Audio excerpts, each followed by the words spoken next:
You just have a seat there, Russell. The guy I was speaking with on whatever night that was Russ as well. Oh, yeah. And he took every number I had. Yeah, no, they were doing some pretty thorough interviews that night. So. Yeah, absolutely. I was All right. glad to see it. I'm just going to move your gloves here. That's a little microphone, just to make sure there's nice and clear. As you can see here, everything in this room is videotaped and audio taped. Check. You ever been interviewed by the police in a room like this before? I Or? have never been interviewed like this. Oh, no? Okay. No. Let's get this set up here. I guess the closest interview by NIS for top secret clearance. Oh, yeah? All right. Well, again, Russell, I appreciate coming in. An investigation like this, I mean, I'm sure you can appreciate it's been big news, especially down Belleville way.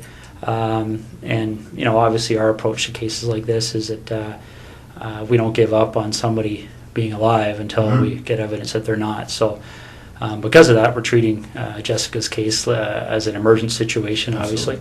Yeah. So we're fast forwarding things that we might normally take our time with. And that's why we're here on a Sunday afternoon. Sure. So again, I appreciate it. Okay. We're going to do a pretty thorough interview today. Okay. And the reason for that is because the last thing we want is to be calling people back again and again and again. Okay. So what we're going to do is we're going to go over a number of things, and I'm going to explain what all those are to you. Okay. I'm a big coffee guy. I don't know if you're a coffee guy or not, but I didn't want to drink in front of you. So no, I appreciate that. All right, go ahead. I could definitely. Are they black? Yeah, they're just black with sugar. Definitely. I just started my probably haven't a little bit. Started your what, sorry? Gum. Just oh, okay. okay. Piece of gum. Well, there's napkins there if you want to toss it or whatever. I appreciate that. All right, and again, like I said, this interview is going to be very thorough. But again, I have a simple rule when I talk to people. It's I'm sure you're the same way. I treat everybody with respect. I don't want to ask you to do the same for me. So what we're going to do is we're going to start off by going through what your rights are. Okay? Just like everybody else. Okay. Have you ever read your rights before? No. Yeah, I'm sure you've seen it on TV a whole bunch of times, but that's usually the American version. So I'll go over with you briefly. Okay. Basically, in Canada, as you know, I'm sure, is we all have our rights guaranteed under the Charter of Rights and Freedoms. Right. Okay. Now, Russell, just to avoid any confusion, because people do get confused when they're talked to by the police, is that you're obviously not under arrest here today. Okay. Anytime you feel you want to leave here, you feel free to do so. The door's not locked. Teresa will walk you down the lobby anytime you want. Okay. If there's anything that comes up in our interview today, Russell, that you feel you want to talk to a lawyer about, you just let me know. Okay. Sure. And the reason for that is I want to explain to you exactly what's going on here. Okay. Jessica Lloyd is one of 4 cases that we're currently investigating. Okay. Right. And essentially what's happened is over the past about 4 or 5 months, there have been 4 occurrences that, like I said, that we're looking into. 2 of those occurrences occurred in September of 2009. And very briefly, they were up in the Tweed area. They involved somebody entering 2 different women's houses in the evening hours and committing sexual acts. Okay. In November of 2009, a young lady by the name of Marie-France Como was found murdered in her home in Brighton. And we believe that there was a sexual component to that crime as well. And then most recently we have Jessica Lloyd's disappearance. Okay, so essentially when you're looking at those kind of crimes, we're looking at a number of different potential criminal charges. All right. We're looking at issues all the way from the most serious one, which is first-degree murder, kidnapping, sexual assault, break and enter with intent to commit sexual assault, forcible confinement. Okay, and so what I want to make sure you understand, and this is what we've been doing with everybody we've been talking to, is that clearly when we find out who's responsible for one or all of those crimes, they could be charged with one or all of those offenses. Okay, whether it's you or whether it's anybody else. All right. And that's why it's important that we make sure that people understand what they have to do and what they don't have to do when they're talking to us. Okay. So as I said before, any point today you feel the need, you want to speak to a lawyer, you let me know, and we can take you to a room where you can do that in private. Okay. Do you have your own lawyer? I have a realty lawyer, but no, I don't have a lawyer. All right. If at any point you want to make that call and you don't know who to call, we have a phone list of lawyers that are available to give you advice free of charge right over the phone. Okay. So again, if at any point today you want to take advantage of that, you just let me know. Sure. Is there any reason you want to call a lawyer now? Nope. Okay. A couple other fairly simple and straightforward things that you probably understand, but again, we go over them to make sure everybody's clear, is that you don't have to speak to me today, okay? Okay. And the reason for that is because the law considers me to be what we refer to as a person of authority, okay? Probably similar to what you may be considered to be on the base. Yeah. And because of that, I can be compelled to appear before any judge in the country, basically, to account for what takes place here today between you and I, okay? Sure. And that's the reason why everything's recorded, Yeah, because there can't be any more accurate record than that, right? So, No, understood. and the other thing I want to make sure you understand is that, you know, you mentioned a second ago about Ms. Como being one of your work associates. So I don't know what's happened since November on the military side of things. But what we want to make people clear on is that if you have been spoken to by any person in authority or any police officer about any of those cases, I don't want what they may have said to you to make you feel influenced or compelled to say anything to me today, okay? Whatever you might have felt influenced or compelled to say to them earlier, you don't have to repeat it to me and you don't have to say anything further, okay? Okay. But obviously what you do say, you know, for the third time is being recorded, right? So, Understood. These first two attacks happened not that far from my place in Tweed. Well, the second one did. yeah, We didn't even know the first one had happened, but I understand that was reasonably close as well. But the second one was very close. yeah, So certainly at the time, the OPP did a door-to-door. Yeah. Within a couple of days, probably the same night. So I spoke with a couple of guys then. okay. Yeah, and I'm aware of that from looking at the different cases. And essentially, Russell, in a nutshell, that's what we wanted to talk to you about, okay? Those four cases are of concern to us. And, you know, you've kind of almost hit the nail on the head about some of our issues that kind of make us want to talk to Russell Williams, okay?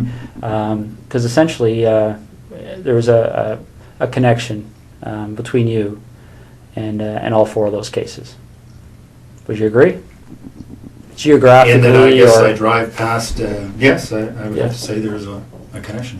Yeah. yeah, and that's why I'll be quite frank with you. That's why things kind of evolved when the officers talked to you on Thursday night. Okay.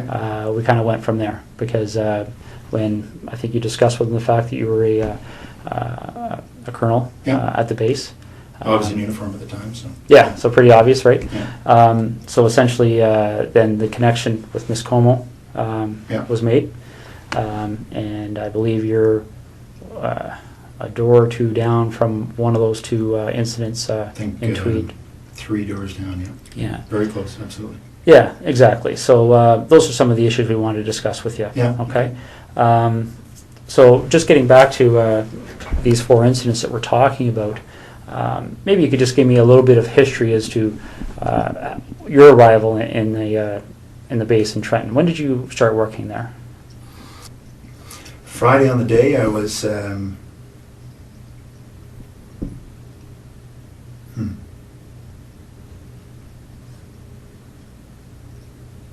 Friday on the day I was at home most of the time. Most of the day I had a sort of a stomach flu. Okay. In Ottawa or Tweed? In Tweed. In Tweed? Okay. Yeah. So we backtrack then. So all day Friday, you're at home, Yeah. and then what time do you leave to go to the base to sleep there on the Friday night?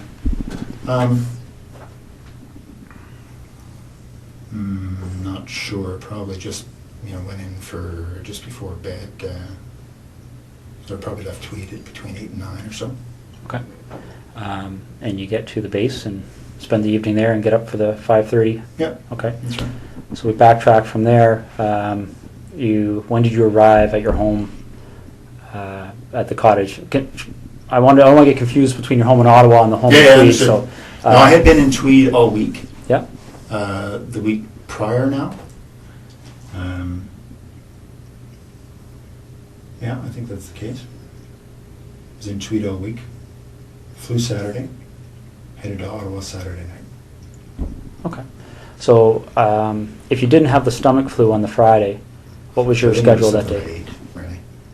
Okay. Um, What would have been my schedule? Just a standard schedule in the office. Okay. So, ops brief in the morning, a couple of meetings. I can't remember what the specifics were going to be. Okay, so Thursday night you slept at Tweed, or you? Yep. All right. And what did you do Thursday during the day? Thursday during the day I was at the base again. I think it was a fairly standard day. I can't recall exactly, but yeah, nothing. I was not flying, so I was at the base. So I would have gone in early in the morning, back in the evening again. Okay. Do you remember what time you left the base that night?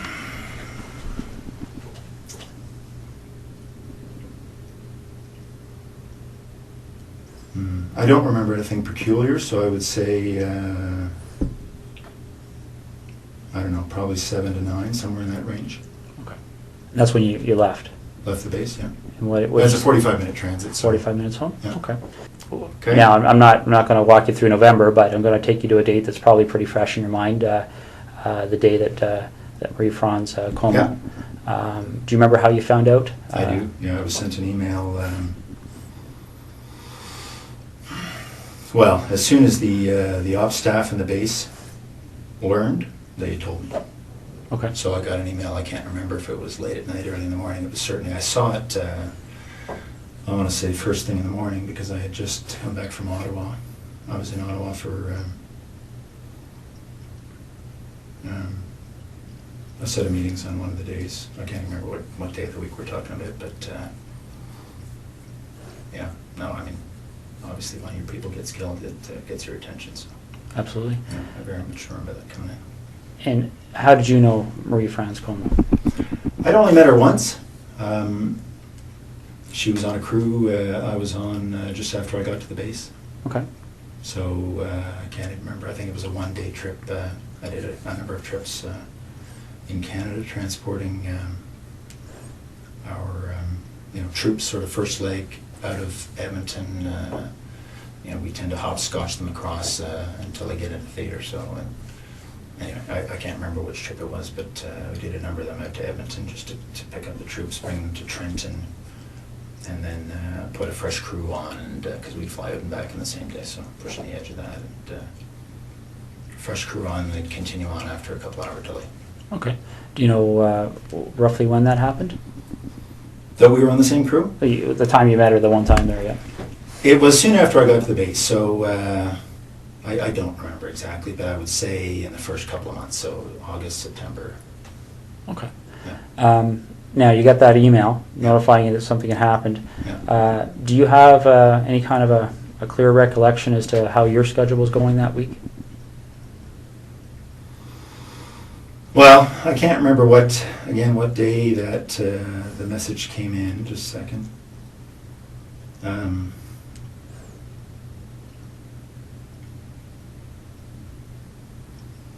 No, I can't remember what day of the week, but I'm just thinking there was a whole bunch of activity spun up as a result, obviously.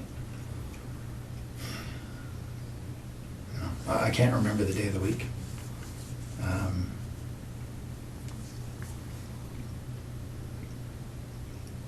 I'm just trying to think through the news reports I read. No, I'm sorry, I can't remember what day that was, but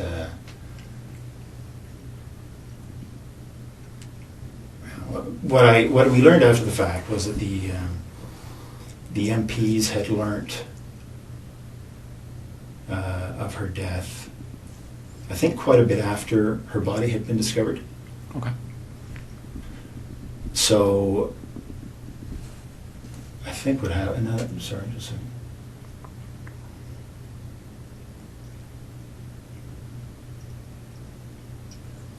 Okay. So I think, if I remember correctly, the MPs learned late that evening. Can't remember when, obviously her body was discovered. It was probably in the news reports. But so they learned, and then they passed it to ops. So they immediately passed it to me. Okay. The MPs work for the wing operations officer, so they go through their chain of command, and then as soon as the duty watch officer had that information, she advised me. Okay. So again, that along particular with, week. along with some others. Right, right. I'm sure it spread like wildfire. Yeah, absolutely. So that particular week, do you have any recollection? Well, for instance, when you got the email, Yeah. do you remember where you were? I was at home in Tweed. Okay. Yeah. Do you remember if that was a week that you were reasonably stable in Trenton, or had you flown? No, over? I had been in Ottawa. I had been in Ottawa early in the week for some meetings over in Gatineau for one of the, it's actually for the C-17 acquisition. I was project director when I was here in Ottawa for that, so just some follow-up stuff for that. Okay. So I had been here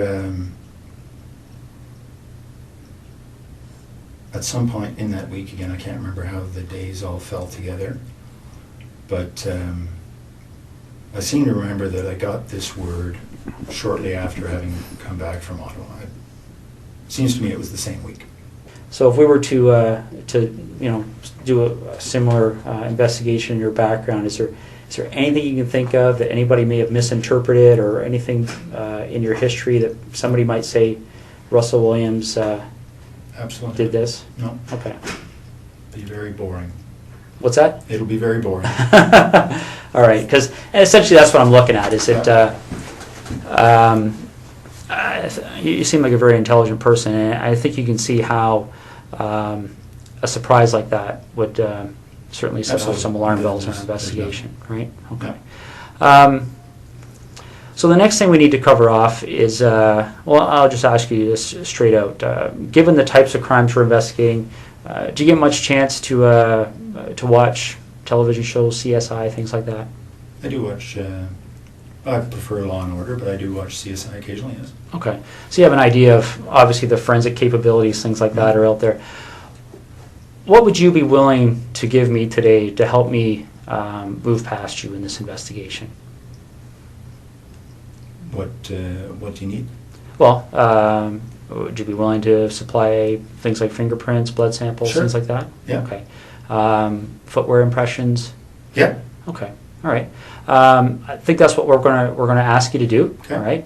Now we have a process we have to go through to do that. Okay. And for the blood sample, I don't take the blood sample. We have specially trained officers that are trained to do that. Okay. I'm going to step out and make sure they're still available. Can I assume you're going to be discreet? It's possible. Yeah. Because, this would have a very significant impact on the base if they thought you thought I did this. Well, bottom line, Russell, that's one of the reasons we're here on a Sunday afternoon. Okay. The military certainly be of great assistance to us, especially in relation to Ms. Como's investigation. Mm-hmm. So that's certainly one of the things that went into our decision to give you a call at home today and see if we could deal with this today. Okay. So, okay.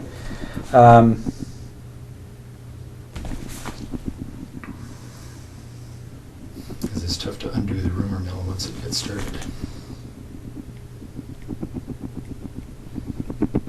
But I appreciate that. Okay. Now that you've had some time to, I know we've been throwing a lot of things at you here, but now you've had some time to think about things. Is there anything that you're concerned about that buccal swab matching in any of those 4 residences?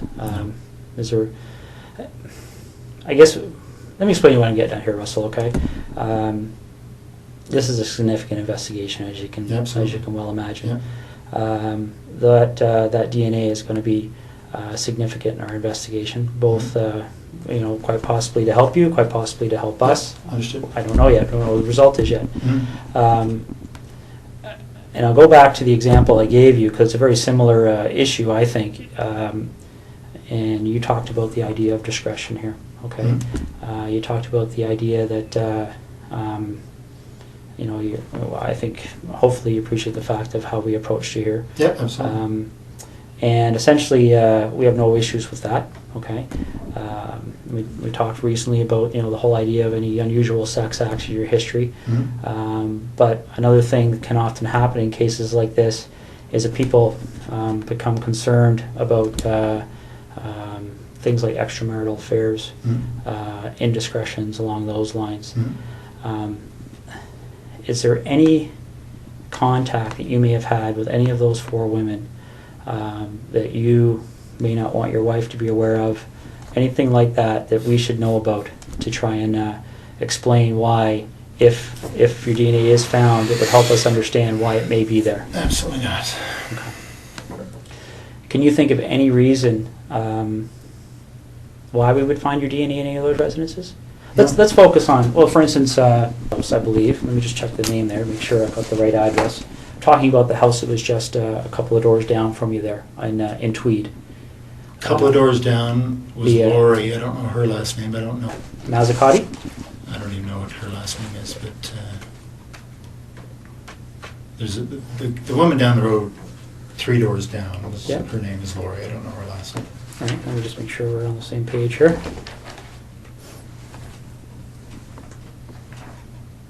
Okay. My understanding is she lived at 76 Cozy Cove. Yeah, so she would be the second one. The second incident on your road there. Yeah. A couple of doors down. Ever been in her house? No.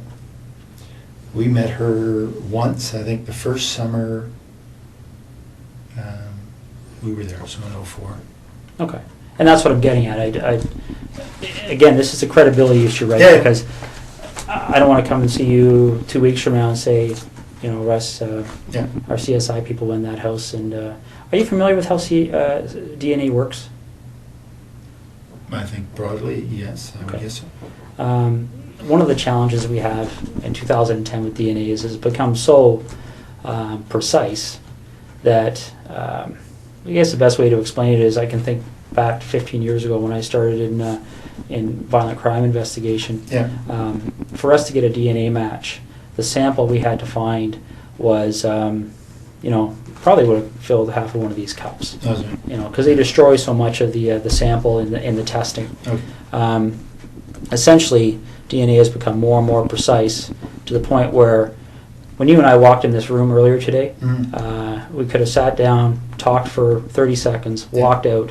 CSI officer could have come in 3-4 days from now, did some swabs here, and he would have found your DNA and my DNA, and probably a lot of other people's DNA. Sure. A little bit gross to think about, but essentially, as we talk, a little bit aspirate comes out of our mouth that contains our DNA, or or our skin cells contain our DNA, and that's what I'm getting at. If you were ever in Lori's residence, quite possibly, quite innocently, your DNA could be in that residence. Has there ever been a time you've been in there? No. Okay. What about the other lady down the road on? I hadn't even heard that name, so no, I don't actually know who that was. Okay. Have you ever visited Marie France Como at her residence? No. Okay. All right. So you're quite positive there would be no reason why your DNA would be in any of those 3 locations. Okay. Did you know Jessica Lloyd even in passing for any reason? No, I didn't hear her name till it was on the news. Okay. And the reason I'm asking that is because I know you were asked that question on Thursday night, and sometimes what we find, and again, this is one of those situations that can sometimes cause us to get in a lengthy investigation as somebody that maybe doesn't deserve it. But what can happen sometimes is somebody gets stopped by the police like you did, and they get asked that question, and people, when they're stopped by the police, they can be nervous, okay? So they blurt out an answer, and then they start driving away, and they go, oh, why'd I do that? Because the problem is that once they get asked again, then they feel compelled to maintain that answer for fear that if they change their answer, somebody could find it. You understand what I'm saying? I do. Okay. So I want to make sure that's not happening here. I don't care what you said to the officers on Thursday night last week. If there's any communication or contact between you and Jessica Lloyd, you've seen her picture, right, around town? Yeah, absolutely. Okay. Ever seen her before?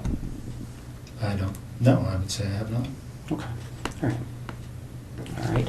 And you mentioned something about doing some renovations at your property in Tweed there. I think you said something earlier about tearing up carpet. Correct me if I'm wrong, but oh yeah. Okay. When did all that happen? In 2004 or 5. Okay. Any recent renovations? No. Okay. All right.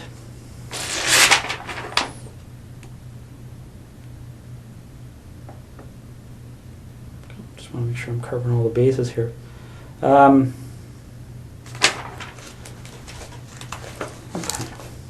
What kind of tires do you have on your Pathfinder? I think they're Toyo. Okay. Do you know the brand name, or sorry, the I think make? that is I don't know. Sorry, the make is Toyo. Yeah. I don't know the model. Okay. Just see, I'll read this off to you, see if it rings a bell.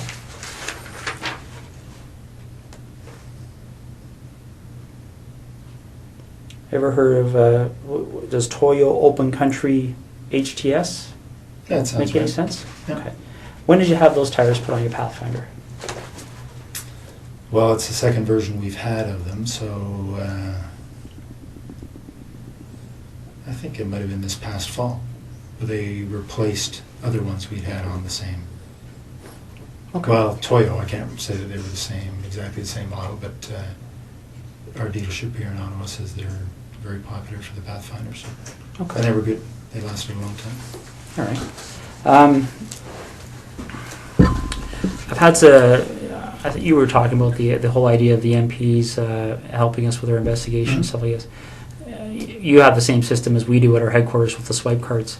One of the things one of our investigators did is they made a call while I was talking to you there because we were trying to work through that week of the 23rd of November. Okay. 23rd being the Monday, 24th being the Tuesday. Okay. What they've told us is that, and I want to make sure I get this right, is that on the 23rd, your swipe card was being used at the base. Okay. Okay. On Tuesday 24th, there was no use of your swipe card. Okay.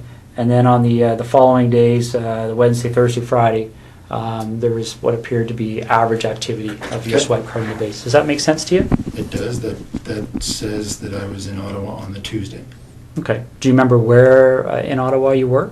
Yeah, I was in Gatineau with, as I said, meeting about the C-17. Okay. Now, again, I want to be fair to you here. We're going back 2 months. Yeah. Are you sure that would have been the day you were in Ottawa? Well, only because I wasn't at the base. Okay. So I can't remember, honestly, that's the day I had the meeting in Ottawa, but if I wasn't at the base, it was because I was here. Okay. Now, if that is the day you had a meeting in Ottawa, do you remember being at the base on the Monday, the 23rd, and swiping your card in and out? Do you remember what you would have done that evening to get to Ottawa for that meeting? Like, would it be... I drove to Ottawa in the morning of the day of my meeting, so if it was the Tuesday, then I would have left Tweed. It was a very foggy morning. Okay. That morning. And I drove in that morning. Okay. So I would not have been at the base the day I was in Ottawa, because the meeting started at 8:30 or something. Okay, so you leave the base, you would have went home to your residence in Tweed, Yep. and then you left Tweed in the morning and drove up to your meeting in Ottawa. Yep. Okay. You leave the meeting in Ottawa is a daytime meeting, evening meeting, or do you remember? Yeah, it was a daytime meeting, finished, I don't know, mid-afternoon or so.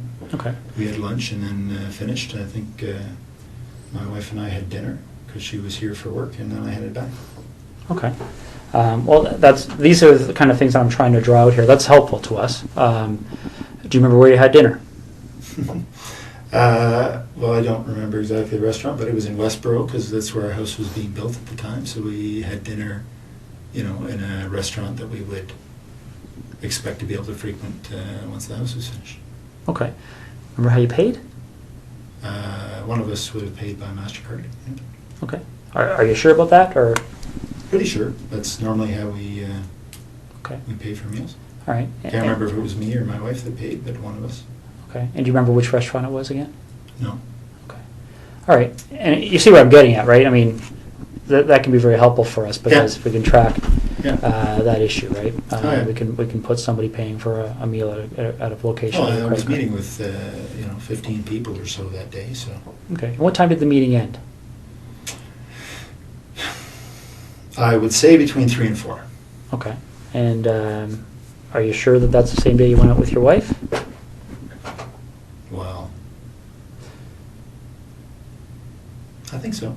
Yeah, because she was here, and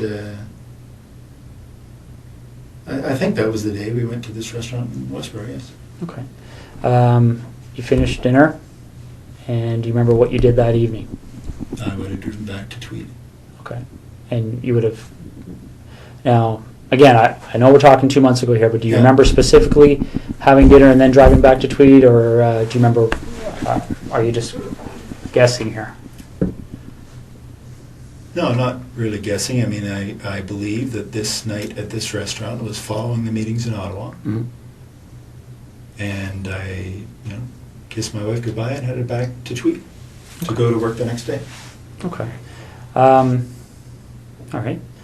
The tires that you have on your truck, right? The reason I asked you about that is there any time, I mean, you recall where you were stopped by the officers there? Yes. Okay. Did they explain to you what the significance Said of the that was her location house. That was her house. Yeah. Okay. So you remember that location? Yep. Do you remember what the crossroad was, or? I don't think there was a crossroad. It's sort of just on the south end of 37. Okay. When you get stopped at that location, has there been a time in the recent 1 or 2 weeks that your vehicle has left that road for any reason whatsoever? Have you driven into a field with your vehicle at all, for any reason you can think of? No. Okay. Because I want you to rack your brain here. This is important. So, Yeah. is there anything you can remember doing that would have caused you to drive off the road No. at that section of roadway? No, that's my early. That's the early part of the highway, and just head north. It's about 30 minutes from there to. Probably 20 from there to my house. Okay. Would it surprise you to know that when the CSI officers were looking around her property, that they identified a set of tire tracks to the north of her property? Looks as if the vehicle left the road and drove along the north tree line of Jessica Lloyd's property. Okay. Okay. They took they examined those tire tracks, and they have contacts in the tire business. Obviously, tire tracks are a major source of evidence for us. Sure. Shortly after this investigation started, they identified those tires as the same tires on your Pathfinder. Really? Yeah. Okay. Okay. One of the other things that they do to try and identify the type of vehicle that may have left those tires, well, is they do two things. They talk to witnesses. Okay. There was a female police officer that actually drove by that location that evening and recalls seeing an SUV type vehicle in the field to the north of Jessica Lloyd's house, consistent with a Pathfinder. Okay. Could maybe consistent with other things, but consistent with a Pathfinder. And they what they also do to try and identify the type of the vehicle is they look at what they call the wheelbase width. Okay, because different vehicles, different makes, models have wheelbase width, so they can take those two sets of tire tracks, measure the distance between them. Okay, and determine what the width is. Sure. And then they can enter that into a vehicle database, and it will spit out the types of vehicles. Okay, your Pathfinder's wheelbase width is very, very close to the width of the tires that were left in that field. Okay. Do you have any recollection at all of being off that road? I was not off the road, no. Okay. All right. Russell, is there anything you can think of? Let's go talk about Marie-France Como for a minute, okay? Is there any reason at all you can think of that during our investigation, obviously we're searching computers, things like Blackberries, right? Electronic devices, looking through houses for things that are in handwriting, written notes, diaries, things like that. Now, I'm not at liberty to tell you what the content was, but is there any reason at all you can think of why Marie-France Como would have specifically referenced you in some of her writings? Not at all. No? No, absolutely not. Okay. Is there anything that she ever said to you that led you to believe that there might be something more than a passing interest with her towards you? Not at all. No, we spent, one flight together talking. I'd go back occasionally and talk. No, if that's the case, that's very surprising. Okay. All right. You have any questions for me right now? No. Okay.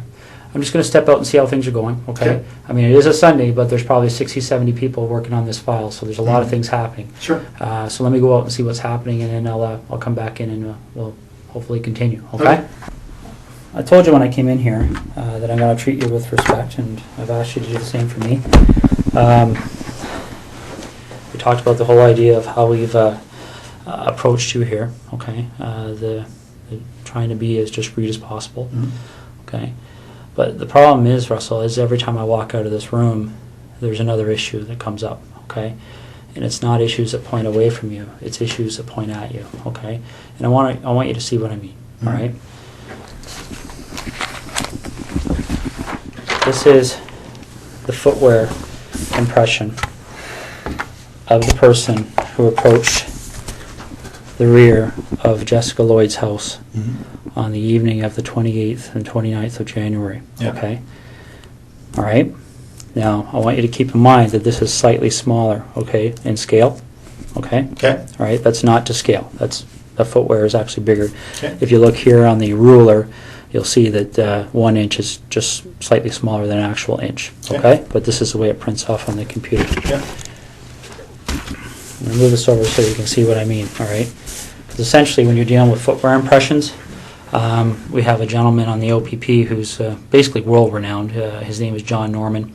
And essentially with footwear impressions, you're in a situation where you're pretty much in the area of fingerprints, okay? And essentially what we're talking about here is, especially when you start adding in other pieces of information that support an investigative position, okay? This is a photocopy of the boot that you took off your foot just a little while ago, okay? Now, I'm not an expert in footwear impressions, so I rely on the experts. Footwear impressions are very much like fingerprint comparisons, okay? You take a look at this print, and again, this is one print. This person walked through, there's several different prints to compare, so we're going to get features off of one print to compare, features off another print to compare. These are identical.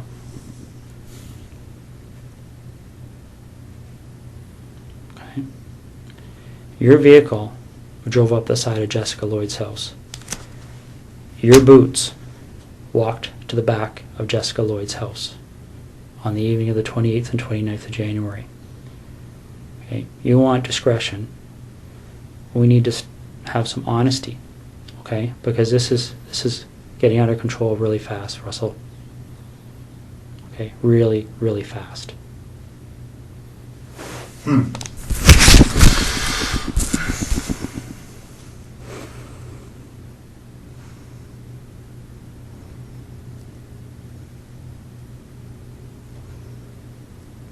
This is getting beyond my control. All right, I came in here a few hours ago and I called you the way I called you today because I wanted to give you the benefit of the doubt. But you and I both know you were at Jessica Lloyd's house, and I need to know why.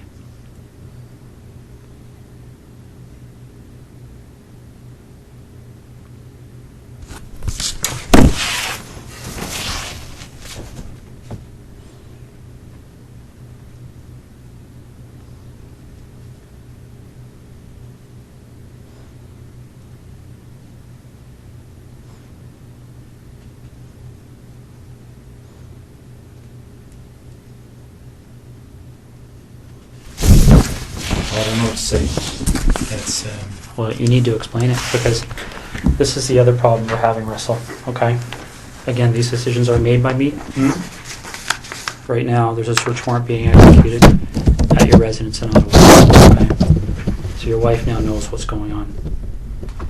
There's a search warrant being executed at your residence in Tweed, and your vehicle's been seized, okay? You and I both know they're going to find evidence that links you to these situations. Okay. You and I both know that the unknown offender mailed DNA on Marie France Comeau's body is going to be matched to you, quite possibly before the evening's over. Okay? This is a major investigation. The Center of Forensic Science is on call 24 hours a day helping us with this. Your opportunity to take some control here and to have some explanation that anybody is going to believe is quickly expiring. Okay? We're applying, the investigators now applying for a warrant to search your office. Right? These aren't decisions that we can say yes or no to. This is the practical steps in an investigation like this. And Russell,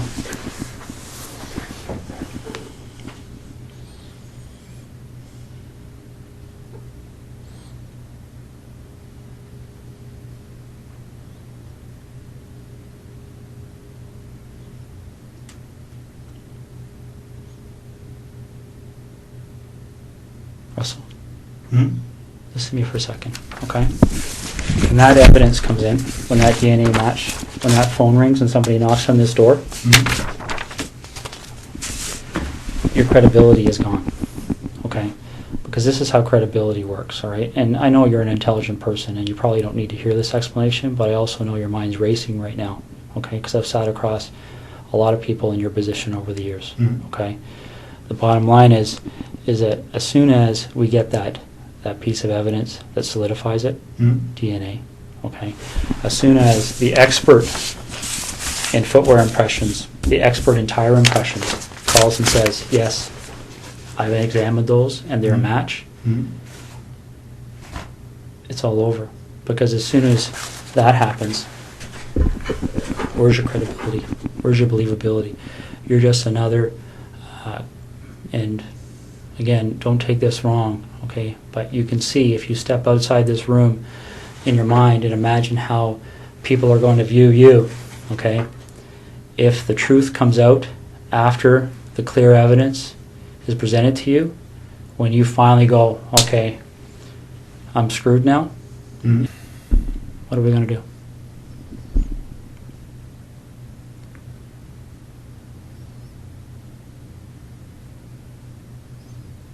Russell, you know there's only one option. What other option is there? What's the option? Well, I don't think you want the cold-blooded psychopath option. I might be wrong. Okay, because don't get me wrong, I've met guys who actually kind of enjoyed the notoriety, got off on it, got off on having that label. Bernardo being one of them. I don't see that in you. If I saw that in you, I wouldn't be back in here talking to you, quite frankly.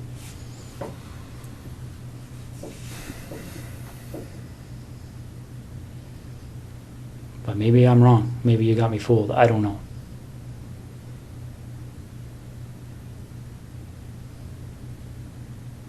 This is over. And it can have a bad ending where Jessica's parents continue to wonder where her daughter's lying.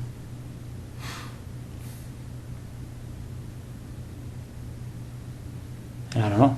I mean, obviously there's a huge search still underway and it'll continue. It'll continue until her body's found. That might even happen tonight for all I know. Once that happens, then I don't know what other cards you would have to play.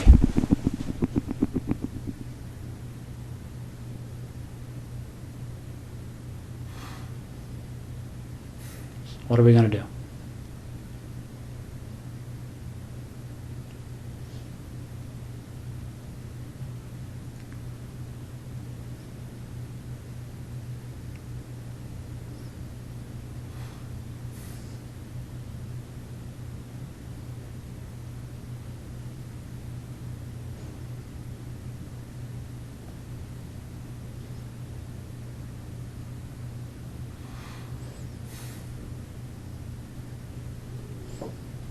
Russell,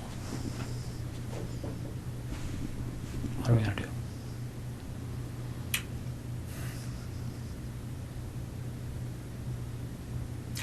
requests, please. Okay. What are we gonna do, Russ?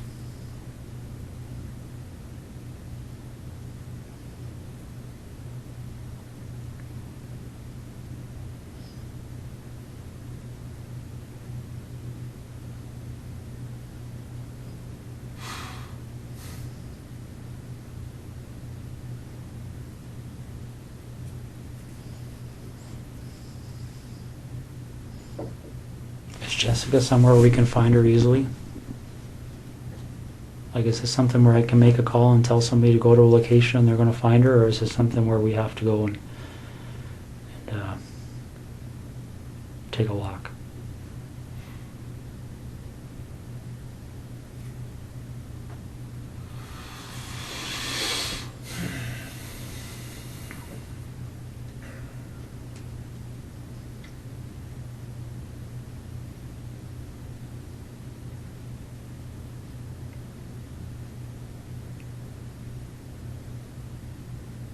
Which direction are we heading in here?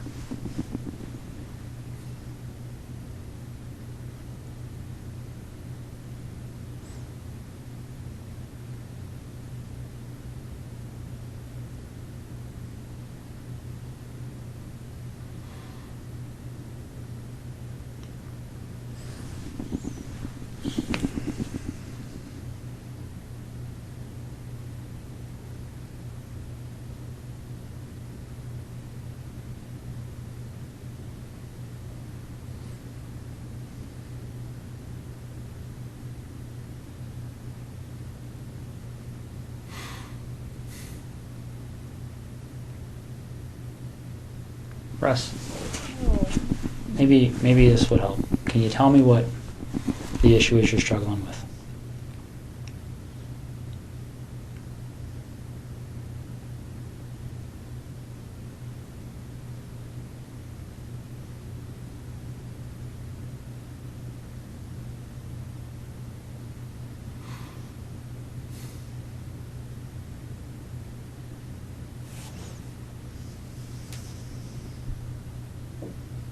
What's the issue you're struggling with?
It's hard to believe this is happening.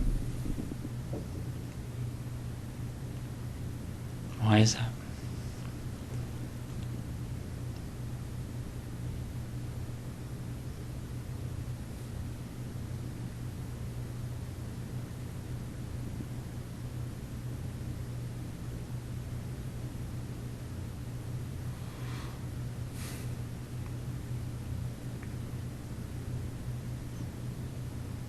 Why is it hard to believe?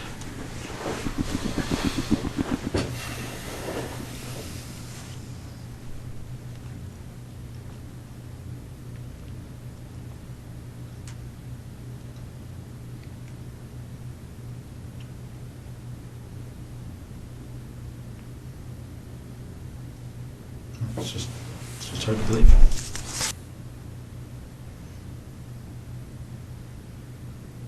Whose decision was it? And we're going to find out the answer to this anyway. But whose decision was it to issue the directive to the base personnel that nobody had to speak to the police and to seek legal counsel before they were questioned? I don't think that was... My understanding, that direction came from somebody that reports to you. What do you think they're going to say, Well, Russ? no. What do you think they're going to say? All right, and let's step back for a second here, okay? I really don't think it benefits you or makes you look any better to start debating the little issues, No, okay? but that is news to me. Okay. I have a legal officer that reports to me Yeah. who may have given that direction. Okay. But that's the first time I've heard it. If that's true, Okay. that's the first time I've heard that. All right, and that may be the case, but how does it look? Right? We're not even dealing with something that's really even evidence because it's not needed. I mean, when No, you no, have but when you that- have DNA and all this other stuff, that's not even What really was the an issue. direction? I don't recall, but it was something along the lines of telling the people on the base that they weren't required legally to speak with police and they should seek legal counsel before they decided to speak. But Okay. Well, if that was actually said, it would not have been to the base at large. It may have been to the individual, the boyfriend who is the suspect. okay, that- my understanding it went out to all personnel. No, absolutely. Maybe no, only under your command. I don't know. It didn't. Okay, okay, that's I fine. did never see it. That's fine. Now let's get back to the issue. What's that? So you talk about perception. My only two immediate concerns from a perception perspective are what my wife must be going through right now Yeah. and the impact this is going to have on the Canadian Forces. Where do we go?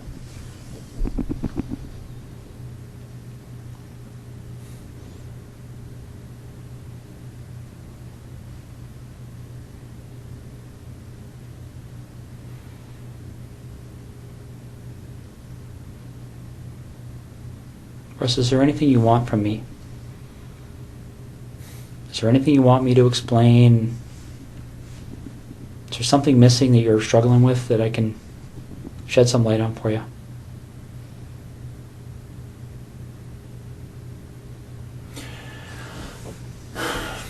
I'm struggling with how upset my wife is right now. Russ, what are you looking for?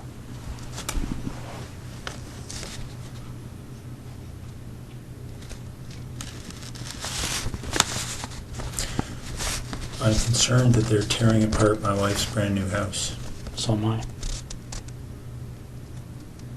But if nobody tells them what's there and what's not, they don't have any choice. Computers will be brought to Microsoft in California. They'll be picked apart. You can't erase things from computers. It doesn't happen. I'm sure you've seen that. I'm sure that's pretty common knowledge these days. It just doesn't happen. They sell programs that to try and help people clean their computers of stuff, and our guys are pulling that stuff out all the time. The FBI is pulling that stuff out all the time.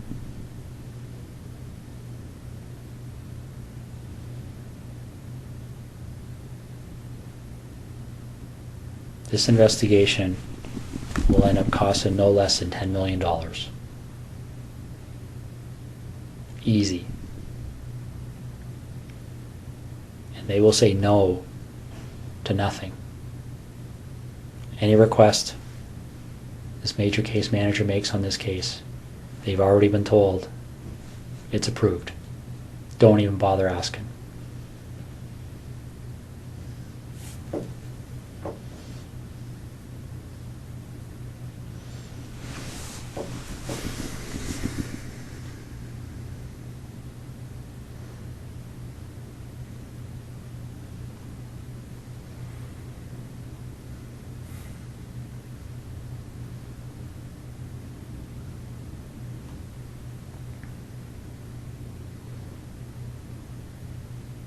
So what am I doing, Russ? I put my best foot forward here for you, bud.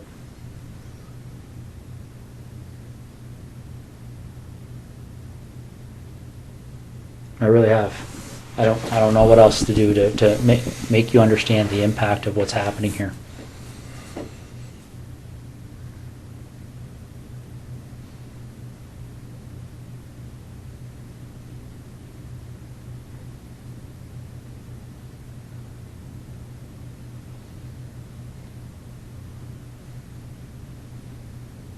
Did we talk?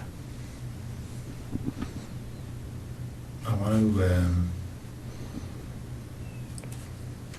minimize the impact on my wife. So do I.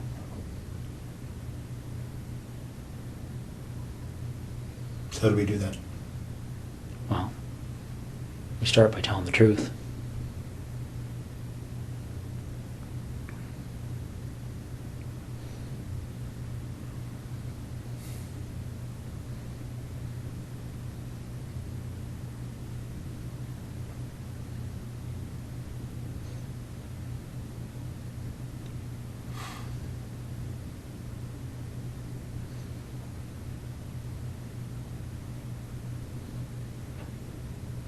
Okay. Okay. So where is she?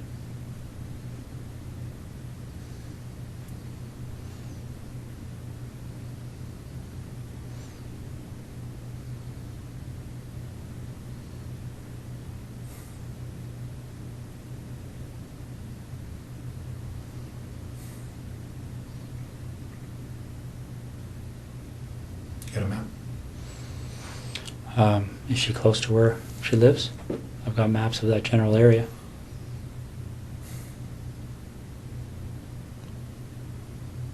Which town is she near? Why don't we start there?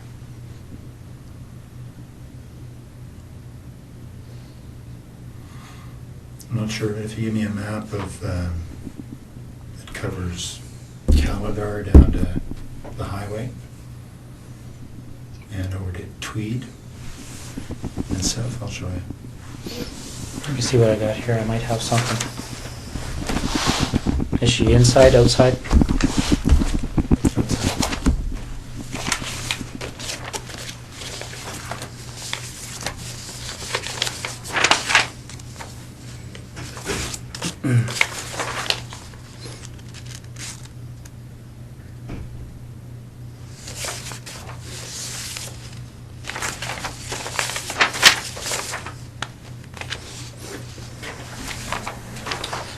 Probably the biggest area I have there, Russ. Yeah, you need more. You need a real map. So where am I going on here to get to her? In this block here. Okay. So you're pointing to a detailed map of that area, and I'll show you where she is. Okay. Is she close to a road? Yep. All right. Is it something where is she buried, or is she somewhere where if you walk there you would fairly easily see her? It's here. Okay. So she's south of 7, east of Tweed, west of 41. And what's this road here? Not sure. Neither am I. Okay. I'll be right back, okay? Do you want any water or anything? Sure. Okay, I'll be right back. How long has she been there for?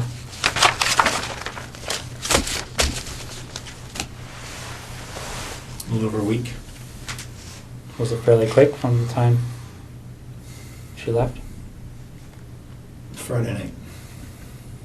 Friday night? Yep. So where was she between Thursday night and Friday night? In Tweed. With you? Yep. How long was she alive for?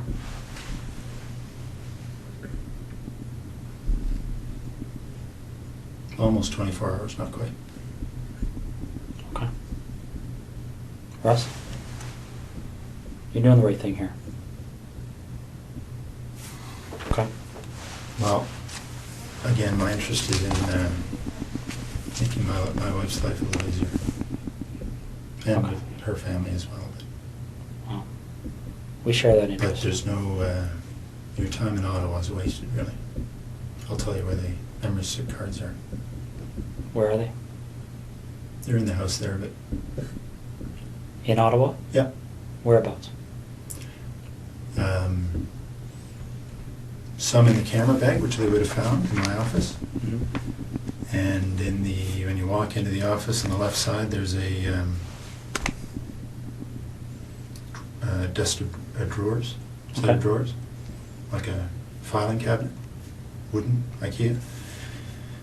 In one of the top 2 drawers, and there's a plastic divider, Yeah. and there's inside there are 2 memory cards, Okay. which are blank, but I'm sure they can be And whose images are on those cards? well, I've erased them, but I expect be able to draw images of Jessica and I. What about Marie?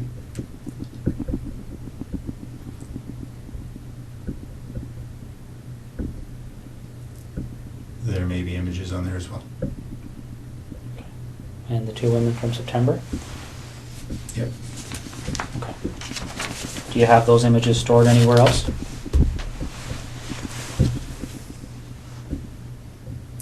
Yep. There are 2 hard drives in the house in Ottawa. I can draw you a little picture if you like.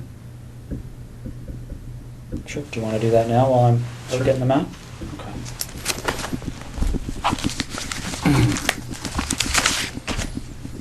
Do you want anything to eat or anything?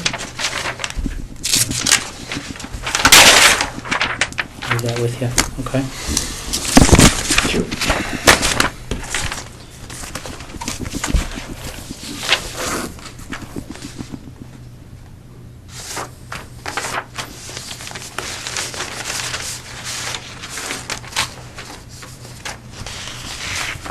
But I do want to talk to you, Jim. That's the plan. Okay.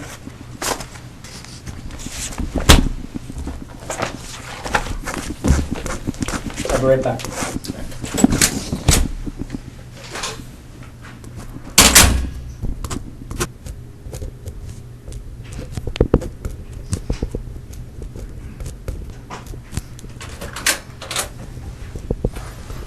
Can you make it up there? Thank you. Can you make it up? All right.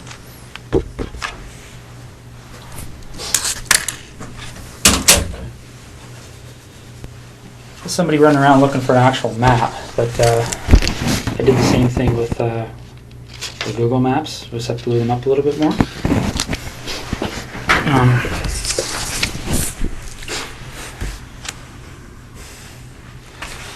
This is the biggest of the area. Well, this might have better parameters for you. Here's Tweed.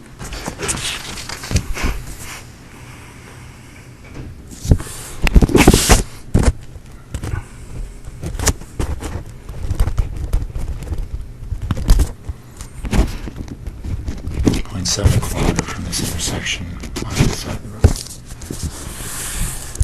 And what road is that? Kerry? South of, can't read that word. East Hungerford? Does that make sense? Oh, there it is there. Okay. How far off the road is she? 40 feet. Is she covered with anything? She's wrapped up. In She's what? on the surface. Just a gray something or other cover. Okay. Barry, the obvious question I'm going to have for you is, when they go there, and they'll be there shortly, they're going to find her? Oh, yeah. Okay. I'll be right back. You look like you want to say something. Just that this place, my wife, it's been a dream for the better part of a year, so I'm keen to get them what they need and so they can leave her alone. Okay. Well, we're going to do our best to keep that as low key as possible, okay? What do you want to talk about? It's pretty wide open now, eh? Yeah. What do you want to know? Well, do you want to work forwards or backwards? Doesn't matter. Why don't we start with Jessica? Okay. How does that start for you?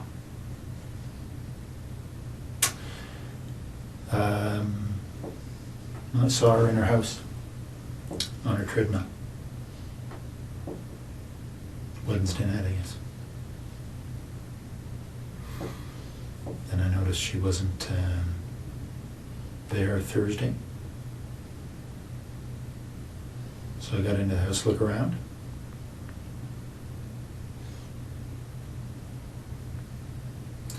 Then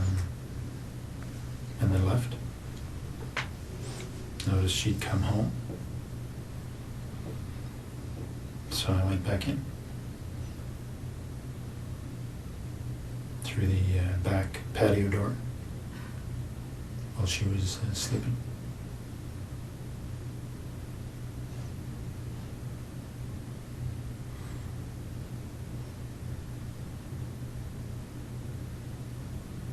Okay. So I woke her up.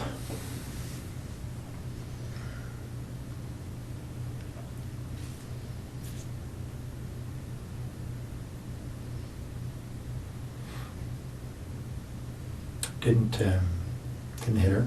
She only hit her once. Friday night.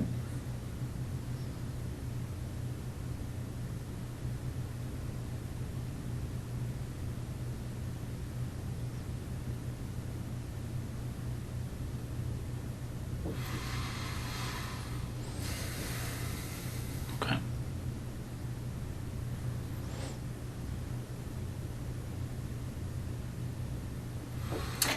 Well, so I raped her in her house, and then I took her to the car and took her to Tweed.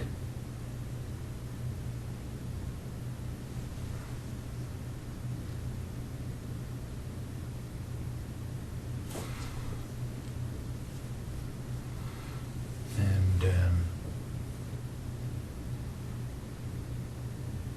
spent the day in Tweed.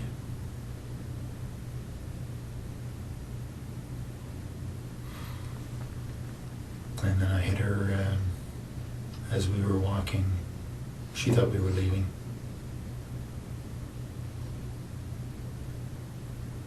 Hit her on the back of the head.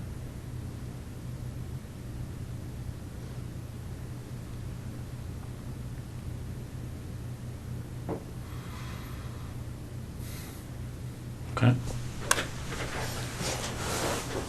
Anything particular? Well, what did the hit on the back of the head do?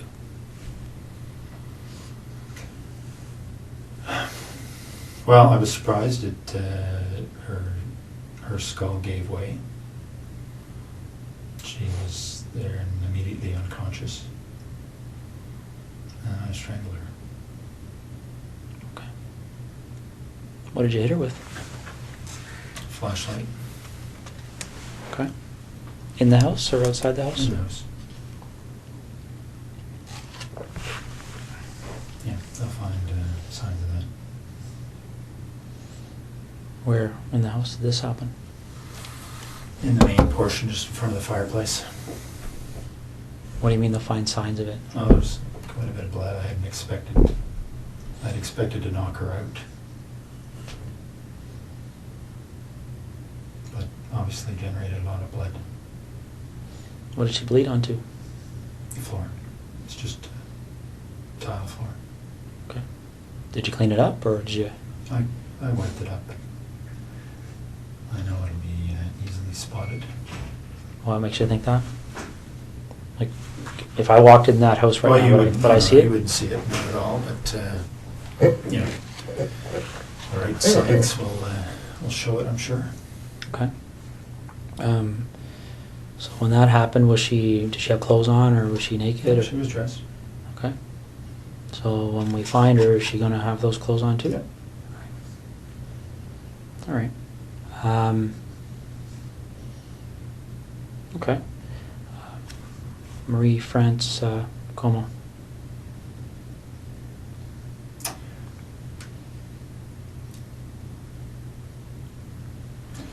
There was an open window in the basement of her house when she was away. I went in there a couple of nights before she came home. Looked around. I went back in there late at night when she was at home. She was on the phone in her bedroom.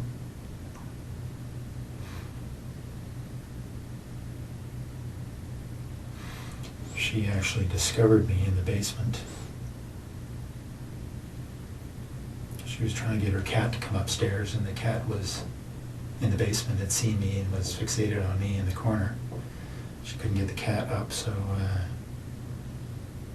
she came downstairs to try and get the cat, and I'm not sure why she came over to me. I guess the cat was staring at me, and she was wondering what the cat was staring at. The lights were on.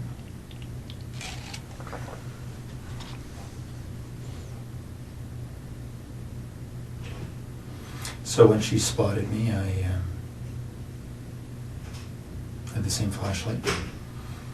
I subdued her. Tied her up, brought her upstairs.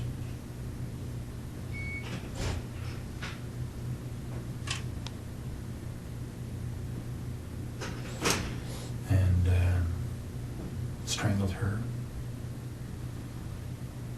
later in the morning. Well, more suffocated her. Right. Some tape.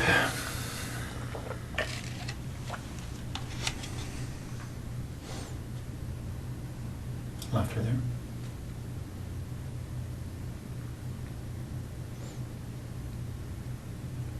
How did you subdue her? And when you say subdued her in the basement, what did you do? Well, I had the same flashlight, and you know, she saw me right away. So it was just I hit her a couple of times and around her head, try and knock her out. Didn't, but she was bleeding a little bit.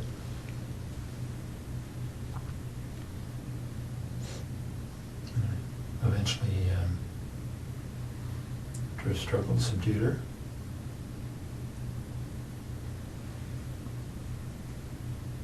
Okay. Any blood from that struggle? Oh yeah.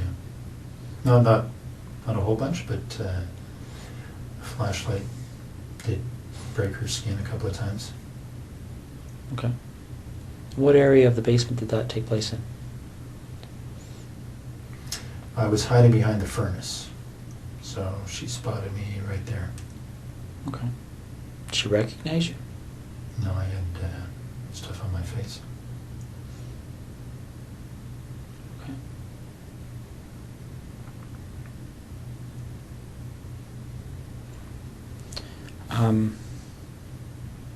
So then you go upstairs, and you said she suffocated? Well, I suffocated her. I put tape on her. I put tape on her mouth, and then I put tape on her nose and held it there so she couldn't breathe.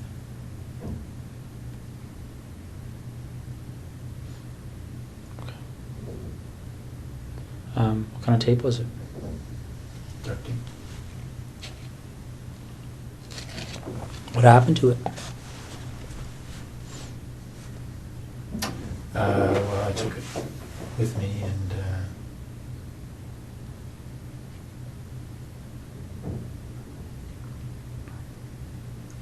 can't remember what actually I did with that tape, but probably threw it in the garbage.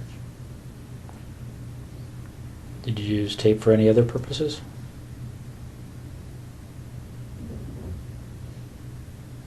No. Okay. Did she ever recognize you through this whole episode? No. What did you say you had on your face? I had just a cover for my head, just a, a sports, pullover type, like just a little cap kind of thing. Okay. Just a,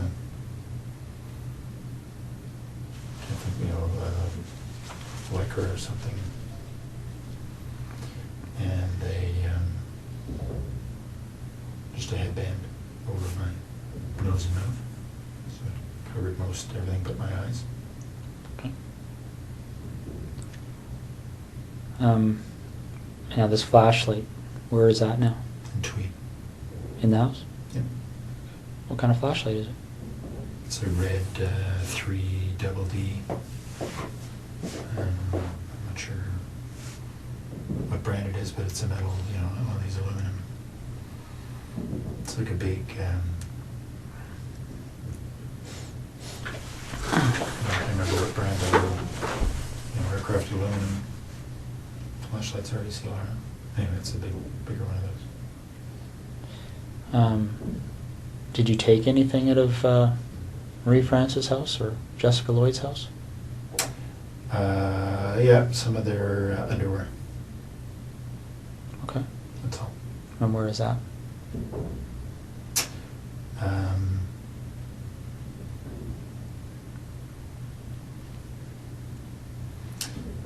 It's in some boxes in the basement here in Ottawa, in that rec room. So we just moved in, so there are boxes everywhere. So on the same side as the furnace room, sort of in the back against the wall. Okay. What do the other boxes look like?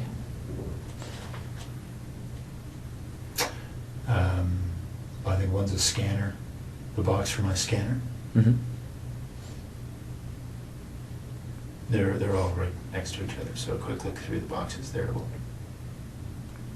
find it.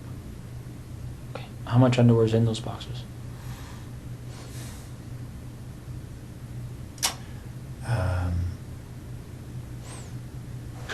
Probably 60 pieces or so total. All women's? Yeah, 60 pieces of theirs. Of whose? Of Jessica's and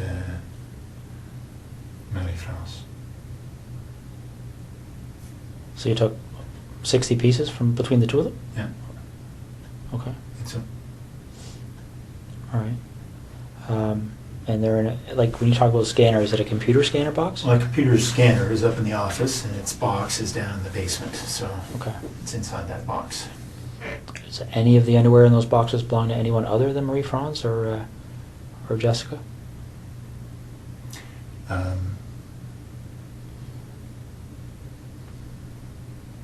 Yeah, there's some from each of the other two women. Okay. Why don't we talk about those two women? Mhm. So the first one happened on the 16th, and I don't know why I can't recall their names, but the lady that was lived closer to you. No, Lori was closer to me. Okay. So the first one, Mhm. I had just spotted her from our boat, actually. I got into the house while she was asleep, noticed that she was alone.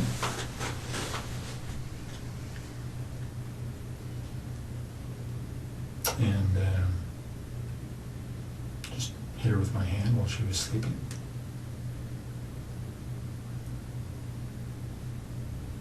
Subdued her. Mostly just my weight on top of her.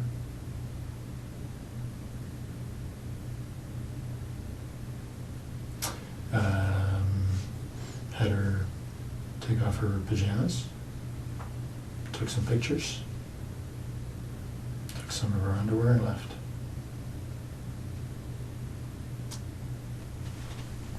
And the other woman? Same kind of deal. Got in through the back of the house. She was sleeping in her, not in her bedroom, but in her, in front of the TV. Very much the same story.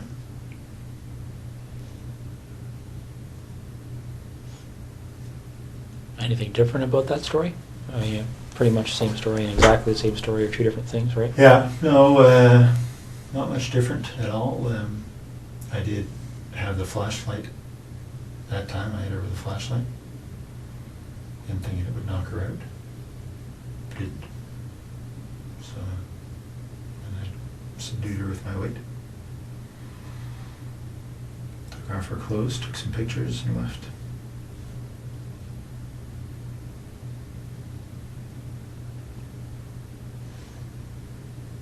Why do you think these things happen?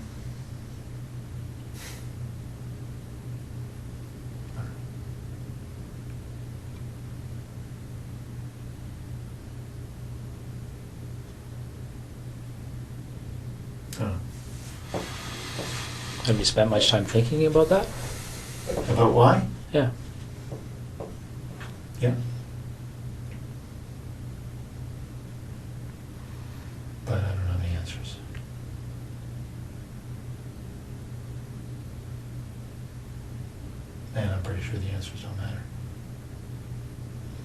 Let me ask you this: did you like or dislike these women? I didn't know any of them. Okay. I had met Maddie France that one time in our airplane. Okay. No, I guess when you're going through these things, are you? Well, let's talk about Jessica, because she was there with you for the whole day, right? Mm-hmm. What kind of feelings were you experiencing while you were with her that day?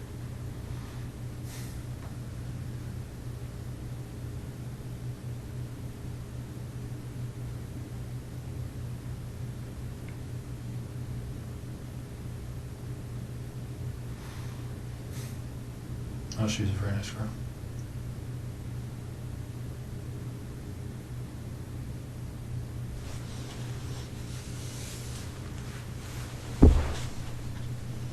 Can you tell me why you killed her? Right? Do you know why you killed her? Well, I think I killed her because I knew that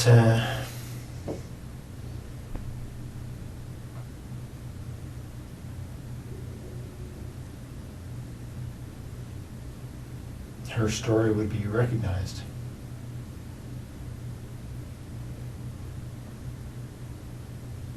Her story would be recognized? How do you mean? Well, because she knew I was taking pictures. Mm-hmm.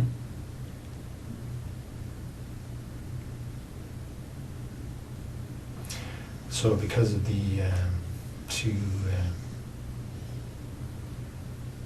stories in Tweed, that would have been a fairly, been quite obvious. So if you didn't take pictures, what would you have done with her? I don't know. I mean, she's at your house, right? Well, let me ask you this. Is it 2 lived, right? And 2 died. What was the difference in your mind between? Well, the attention the first 2 got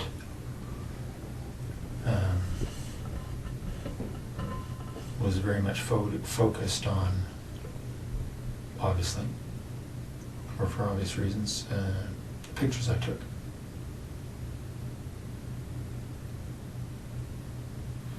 So anybody else telling stories about pictures, right, would have been a fairly straight line.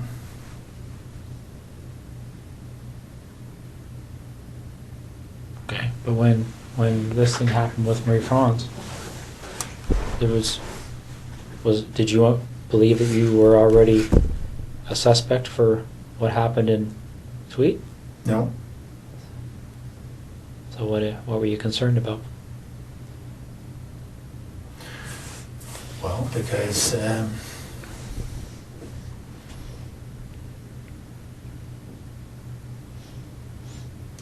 was pretty sure that she was serving military, right? Mm-hmm. It would have been difficult for investigators to ignore that connection. Okay. Yeah, makes sense.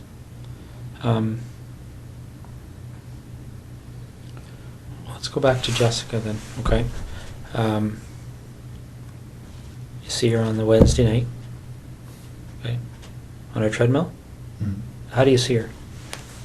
She was in the basement, window wide open, on a treadmill. So I drove by. Okay. Did you stop to look at the house, or how does that catch your eye as you drive by? Well, I was looking to see who was where. Don't know that area very well, so I was just keeping my eyes open. Okay. So you spot her on the Wednesday. Yeah. Do you just keep on going, or did you stop and take a closer look that No. night or anything? No? I kept going. Okay. and you went back on the Thursday night, right? Yep. So you go back on the Thursday night, and you went into the house before she came home?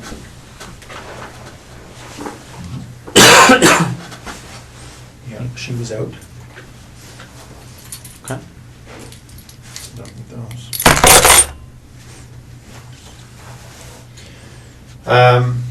Yeah, she was out. Got in through the kitchen window. It's unlocked. Everything else was locked. Okay. So you're in there doing what? Looking around to see who lived in the house. It was just her. Okay. And then what do you do?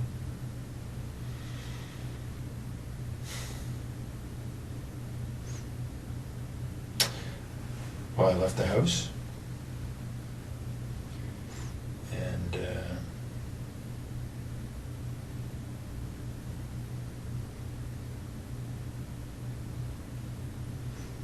she came home. I hadn't been out of the house very long. So I watched for a little bit to see if she was alone. She was.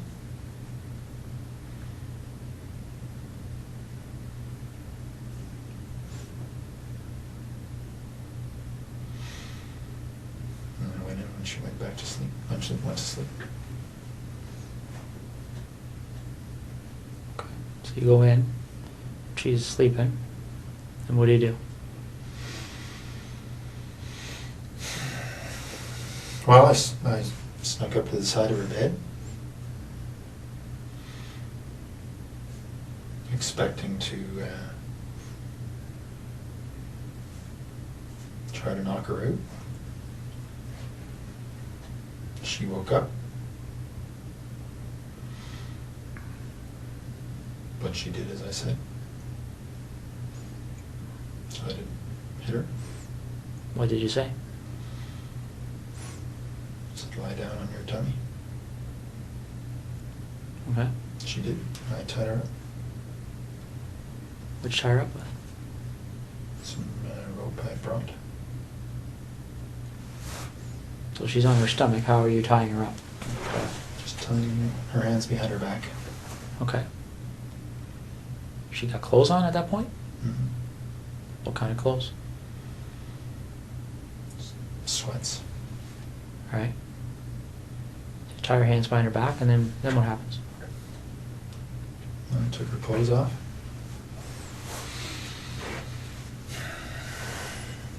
Okay.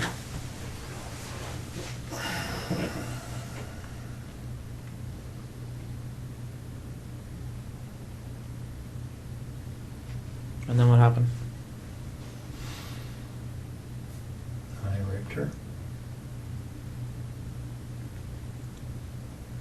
A rape can mean a lot of different things. What kind of sexual act took place? Just, vaginal and oral. Okay. Oral. Who was performing the oral sex?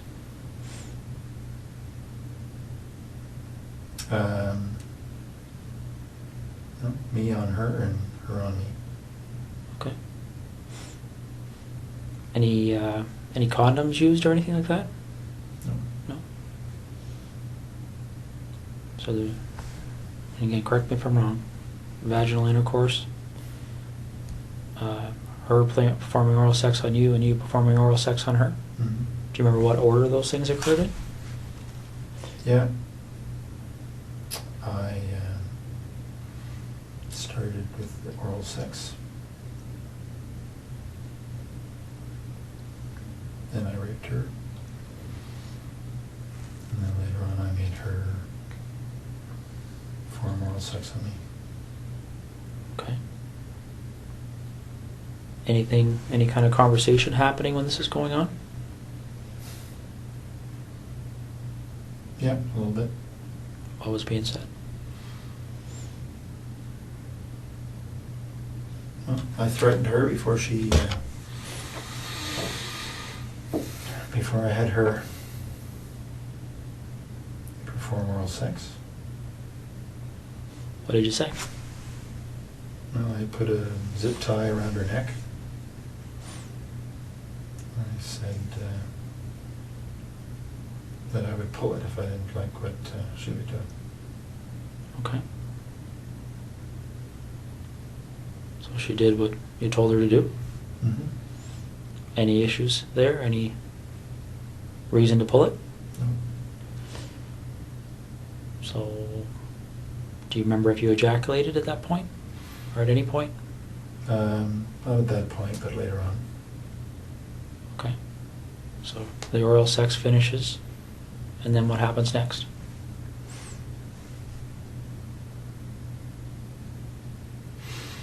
Well, I continued to rape her, and I had her put on some of her underwear. Took some pictures, lots of pictures. And then got her dressed, walked back to the truck. Okay. At what point did you decide that she was going to leave with you?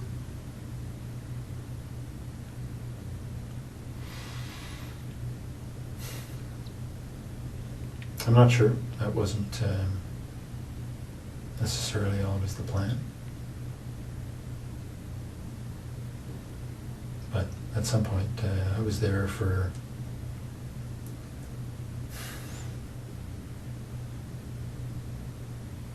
three hours, 3 and a bit.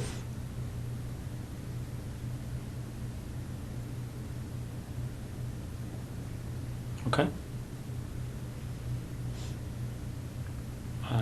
Do you remember the conversation about leaving? Was there any... Did she say anything about that, or what was she saying to you? She was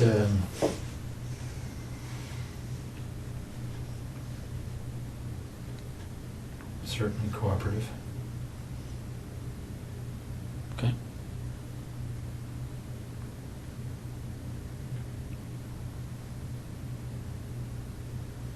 Cooperative can mean a number of different things. Was she excited about leaving with you? I mean, I don't want to be sarcastic, but... No, she just didn't put up too much of a fuss. Did she try and negotiate with you at all, or No. what did she say? Well, I told her that I would let her go later on. Okay. So when you take her out of your house, is she still bound, or Yep. how is that done? Just hands behind her back. Okay. What about her feet? Anything there? No, she was walking freely. Okay. Barefoot, or... No, she had those brown suede shoes on that had been reported. Okay. So where does she sit in your truck when you get to the truck? Front seat, passenger side. Okay. And where do you go? Straight to Tweed. Straight to your house in Tweed, or straight to Yep. just the town? Straight to the house. No stops anywhere? No. Okay. What time, do you remember what time you arrived there?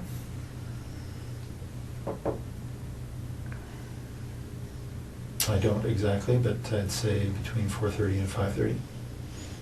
Okay. All right.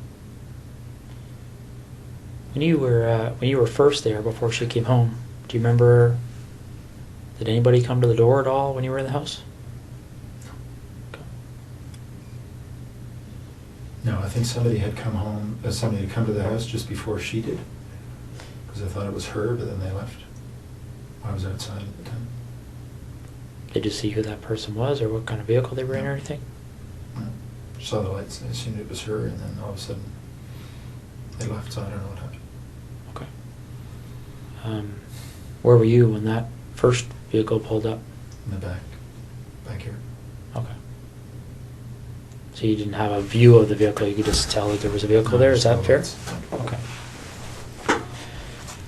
So you get home, what, 4:35 you say?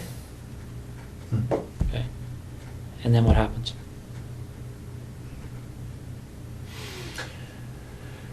Well, she would go to the bathroom and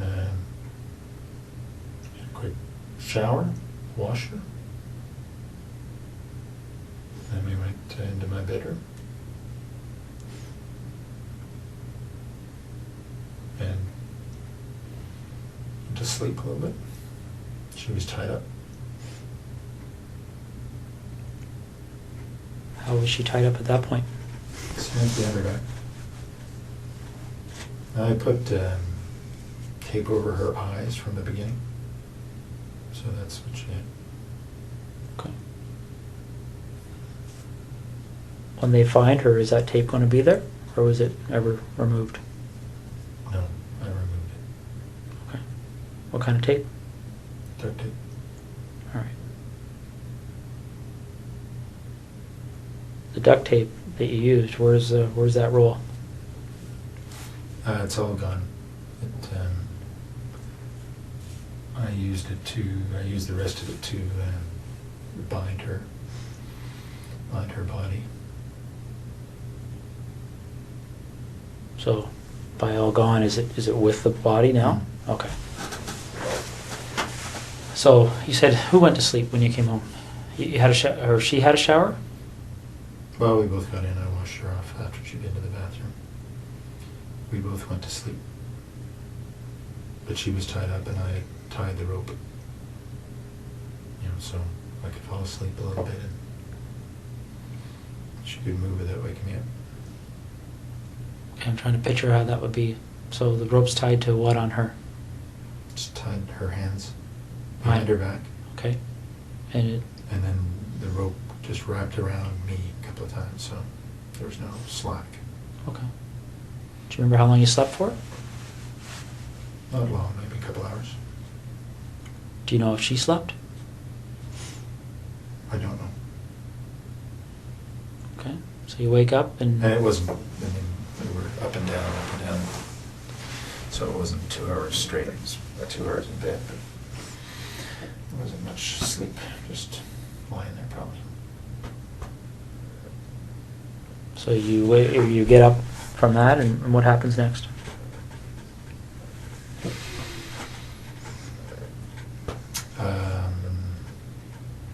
She had a seizure, actually. She felt it coming on, and because she'd had some before. Lasted quite a while. Got her dressed, into the family room,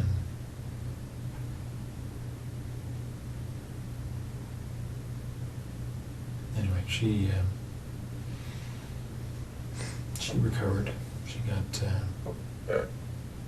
obviously stress, but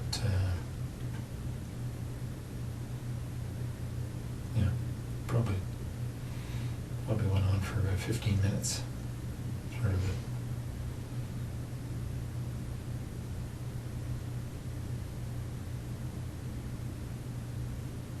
So, how do you know she had them before?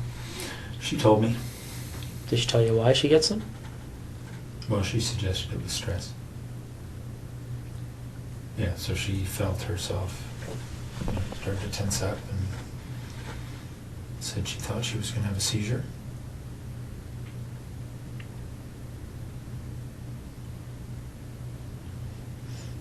So it was convulsions is what she was saying. Okay. So she recovered from that? Yep, I stayed with her and talked her through it and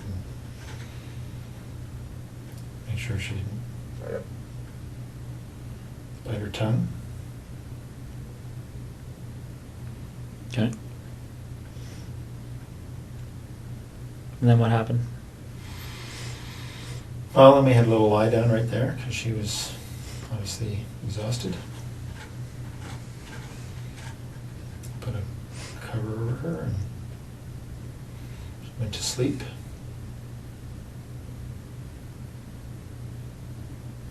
Wait for an hour or so.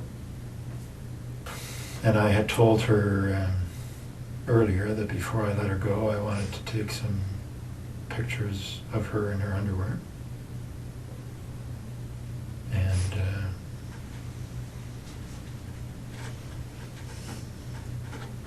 have sex with her.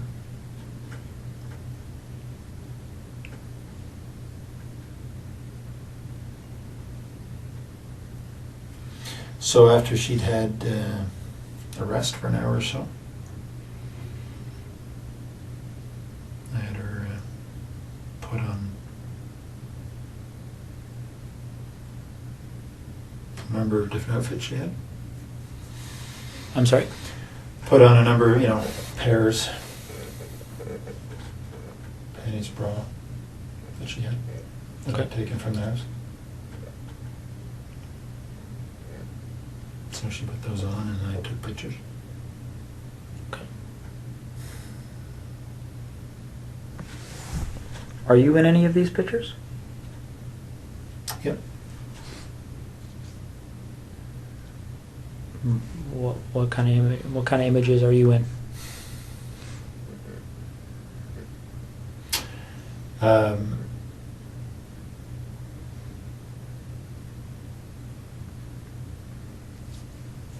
Well, I'm with her. There's on the hard drives. You'll see there's video as well.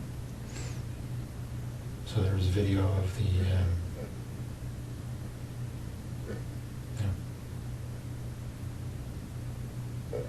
almost 4 hours, I guess.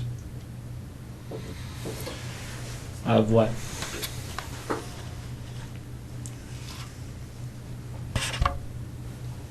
Well, of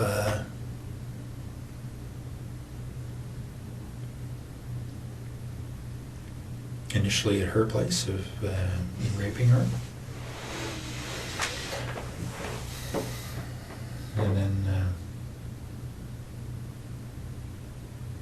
so I was running the video and then taking still pictures. So the video pretty much covers everything. Did you use video at other places? At Manny Francis as well. And is that video on the hard drives? Yep. Same type of activity? Yep. Okay. Although I didn't have her put on any stuff. Okay. So Jessica poses for these pictures and there's videos and then what happens?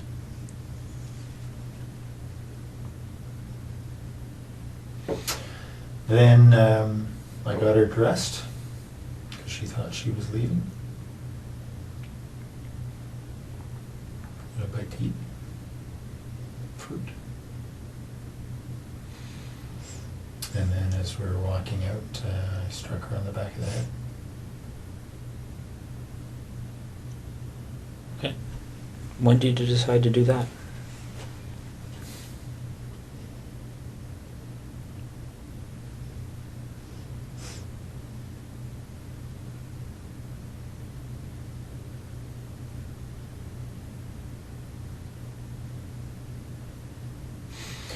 Well, I was pretty sure that I wasn't going to let her leave, but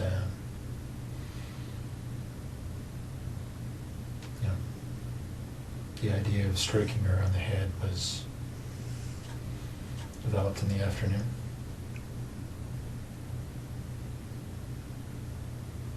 And what was that strike supposed to accomplish in your mind? What was the intent of doing that? Well, I thought I would be able to knock her out, and then I was going to strangle her. Okay. So when you actually do strike her, what's the result? Her skull gave way a little bit. Felt like, and there was a lot of blood, so I think that's what happened. She was immediately unconscious.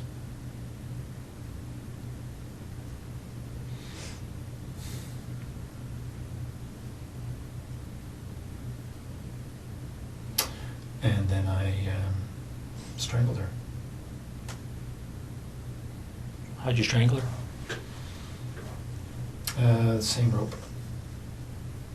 Just put her on her neck Okay. while she was unconscious.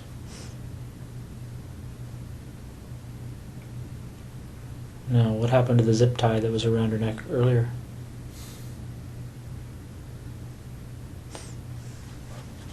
I took it off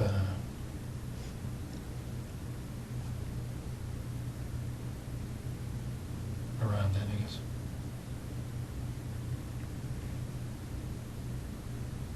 Did you take it off before you put the rope around her neck, or after, or do you remember? After she was dead. Oh, okay. So the zip tie was around her neck while you used the rope? Mm-hmm. Okay. Did you leave the rope around her neck? No. Okay. And how did you know she was dead?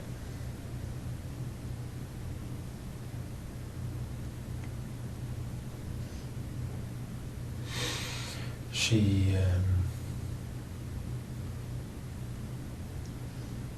well, her body stopped moving.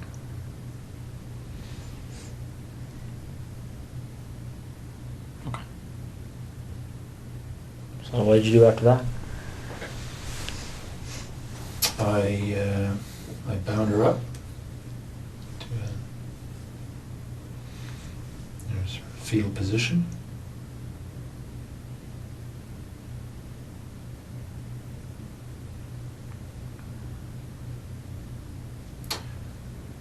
And cleaned up the floor.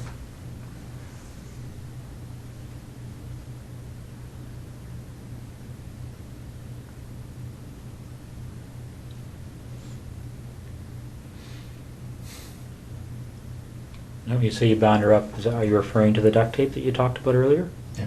Okay. So then what did you do?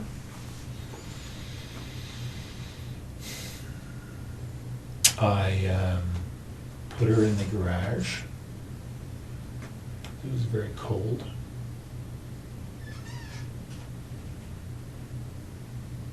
And then I went into the base. Okay. Why'd you go to the base? Pardon me? Why'd you go to the base? Because I was flying early the next morning. Okay. So what time did you leave to go to the base? Well, I told you about between 9 and 10 or so. On the Friday night? Yep. Okay. So you fly, and Then I drove home to Ottawa. so which night would you? Saturday night. So you land, and what time are you landing? 6:30. Okay. Saturday night. Did you go by the house in Tweed on your way to Ottawa? Or? No. So you drove straight home to Yeah. Ottawa? What time did you get there at? Do you remember? Sometime before midnight. I can't quite remember, but I think I went in the office first, did some work. So I think I got home to Ottawa just before midnight, something like that. I think. Not sure. I slept for a little bit at the Tim Hortons in Brockville. So it might be later. I honestly can't remember when I got to Ottawa, but Okay. yeah, midnight-ish, Saturday. Mm-hmm.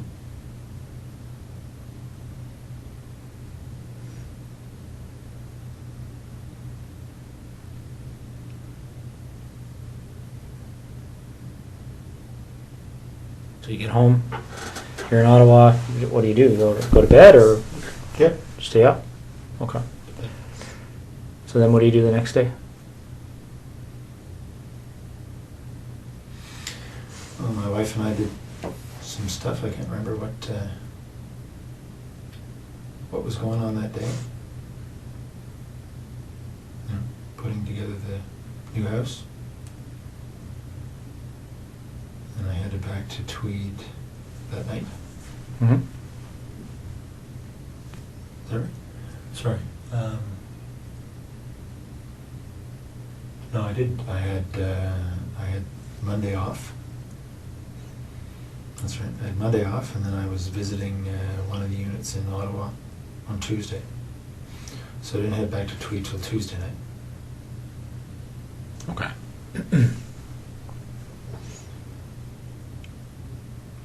So you get back to Tweed, and what happens next? I took Jessica's body to that spot. Okay. That happened on Tuesday night? Just this past Tuesday, obviously? Yeah. Okay. Do you remember what time that was? It was pretty late. It was midnight-ish. I'd say between midnight and 1 on Wednesday morning. Okay. What made you decide to measure that distance, that 0.7 kilometers? That's just the way I am.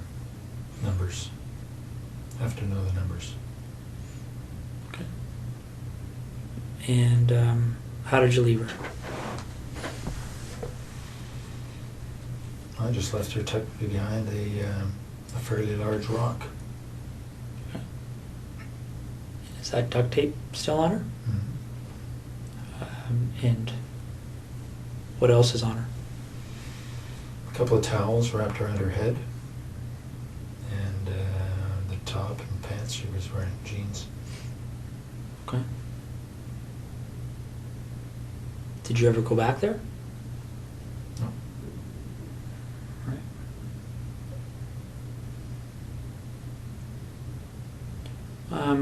What other type of cleaning and things like that did you do? Anything else to kind of cover your tracks that you can think of?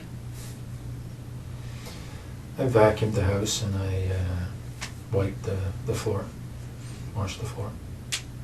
Okay. What about your truck? Did you do anything with that?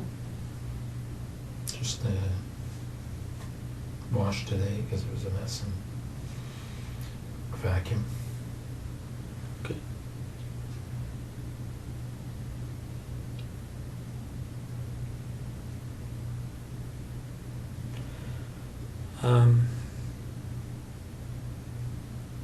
So Marie Franz,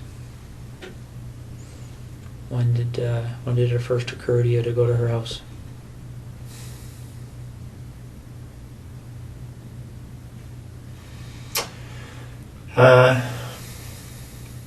Well, probably in October. October, November, not quite sure, but somewhere in that time frame.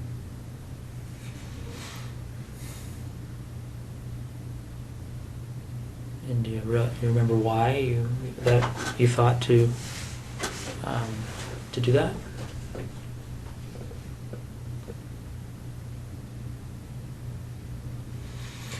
Well, she had said she lived alone when the one time I met her. Mm-hmm.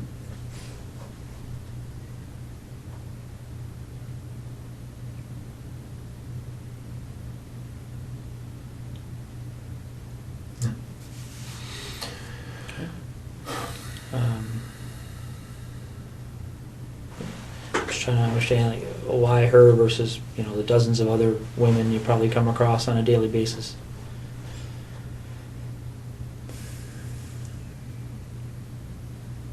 I don't know.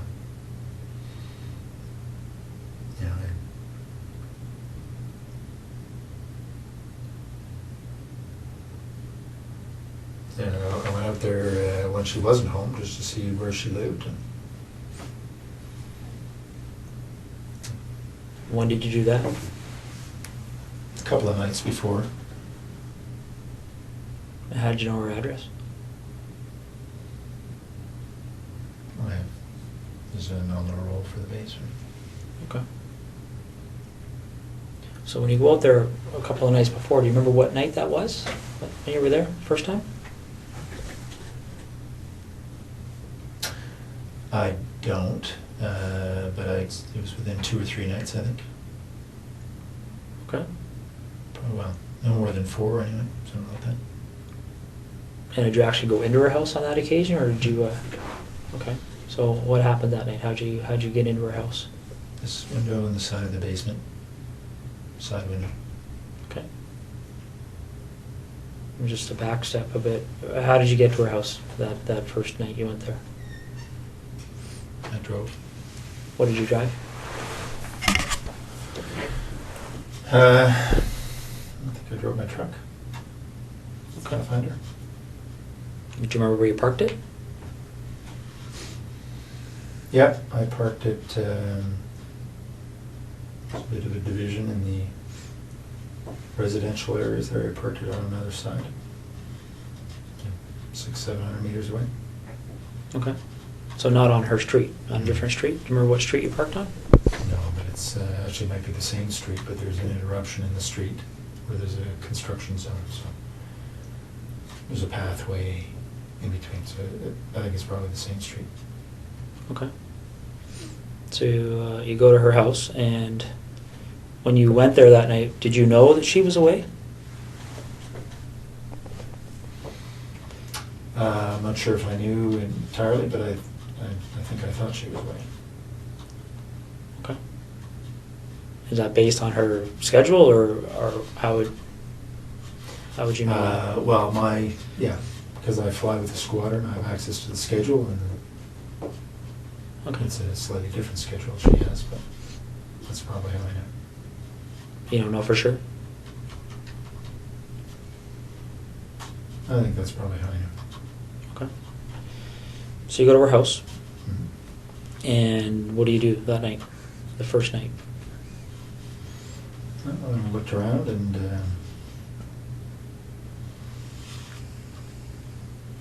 make sure that she was living there alone.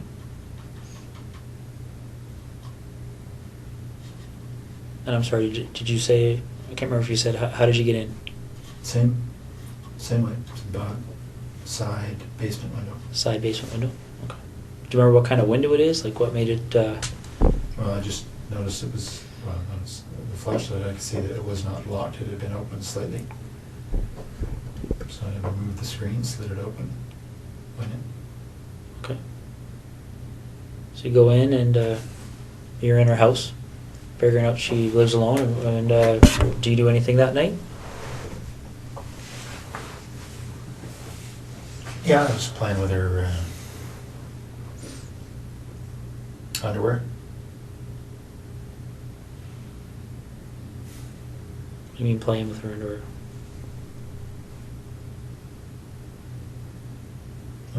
Wearing it. Okay. Doing anything else?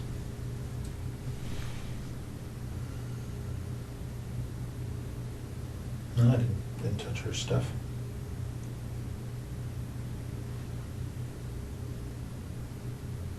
What do you mean you didn't touch her stuff? I mean, you touched her underwear, but... Yeah, So- but nothing else. Okay. Did you take any of the underwear with you that night? Yeah, a few pieces. And where did you find the underwear when you went in? In her drawer. Was it clean? Was it used? Or, Clean. okay. Anything else you can remember doing that evening that you... No. All right. So, after that first visit, did you return again before meeting up with her?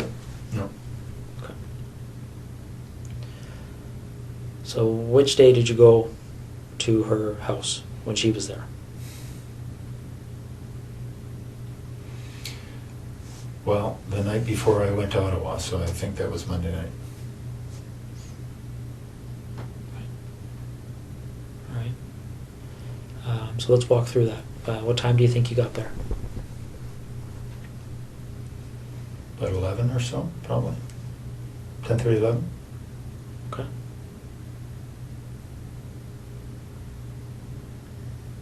Yeah, so she was on the phone in her room. I could hear that from the backyard. I got in through the side window. The same basement window? Mhm. How could you hear from the backyard? What was... Just hear her on the phone. From beside the house. Could hear through the walls that she was on the phone. Okay. Any idea who she was talking to or what she was talking about? No, couldn't hear that well. Okay. So you go in through the basement window. And what are you wearing when this is happening? A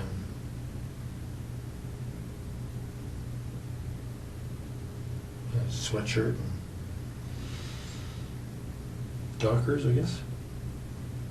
And the 2 pieces on my head. Okay. And where are those 2 pieces now? Pieces that you wore on the head? They're probably in my bag, in my luggage bag in Edison, the bedroom. What does your luggage bag look like? It's a blue duffel bag type thing. It's right beside the bed. Okay. Is it the only blue duffel bag in your bedroom? Mm-hmm. And these pieces, what do they look like again? It's a blue headband. Okay. Standard blue, winter headband. And black skull cap type thing. Okay. Any insignias or anything on them? Yeah, there are, but I don't know what they are. The blue headband has something stitched, a name of some sort stitched on it. And the skull cap has some sort of emblem white emblem on the black. Don't know what it is. Are they like sports emblems or company emblems or? It's the manufacturer's. Okay. Anything else in that blue duffel bag? I don't think so. Is it full of things other than? Just my clothes. Okay.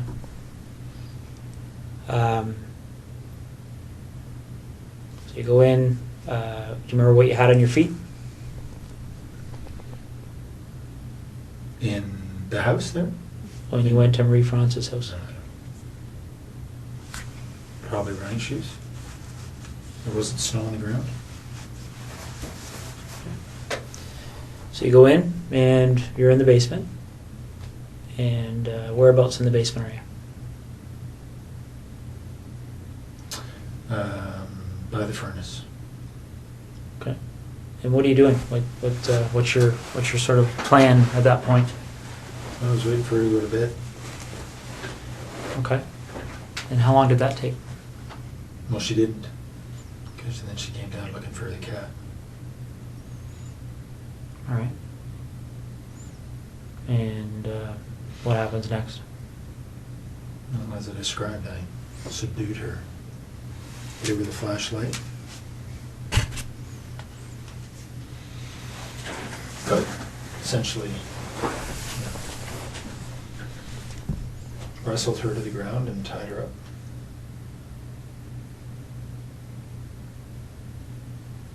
Okay. And what did you use to tie her up?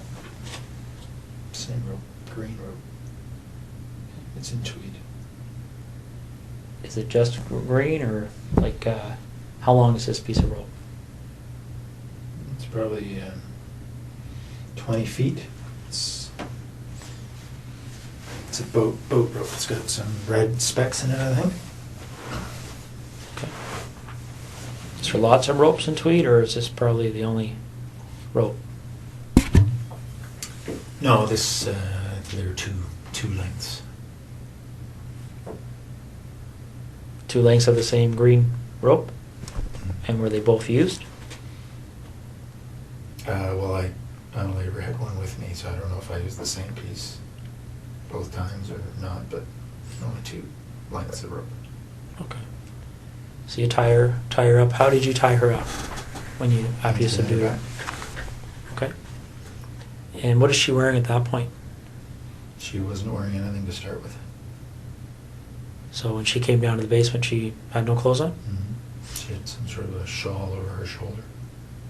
Okay. And she immediately dropped when she saw me. Did she say anything when she saw you? She did. She called out, "You bastard."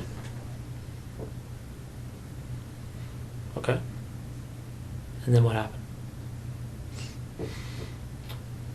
I subdued her as I described. By hitting her with that red flashlight? Mhm. Okay. Although they were more glancing blows, cut her skin, but weren't doing much else. Okay. She fell over and then I subdued her. She tripped. How did you tie her at that point?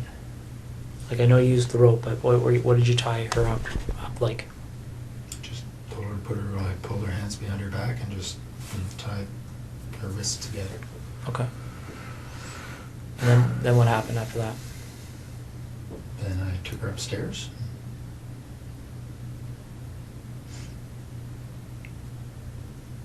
Did she go upstairs under her own power, or did you carry her? No, she passed out on the stairs, and then I carried her up. Why do you think she passed out? I expect from the hits to her head. So you carried her up to where? To her bedroom, put her on the bed. Okay. And then what happened?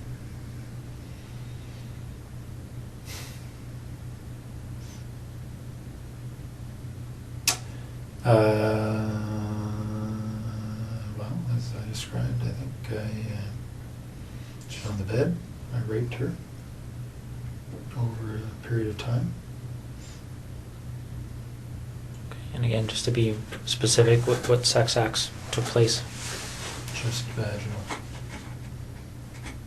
Your penis and her vagina? Yep.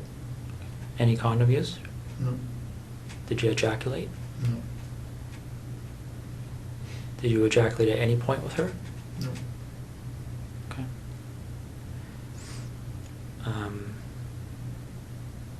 But just before I forget, I think I asked you, don't mean to bounce around on you here, Russ, but with Jessica, I asked you about ejaculation. You said you didn't at that point. When did you ejaculate with Jessica? The second time or third time that I had her for oral sex. And was that at her residence or yours? Hers. Okay. Any other times that you ejaculated with her? No. Okay. When you ejaculated with Jessica, did you use anything to clean up, or? No. No. What happened to the ejaculate? She swallowed it. Okay. So getting back to Marie France, it's just straight vaginal sex, no condom, no ejaculation. Is that right? Yep. Okay. How long does that go for? Like, how long were you engaged in that activity? Well, hour and a half, 2 hours, I guess. Okay. And then what happens next? Well, as I described, I suffocated her using duct tape.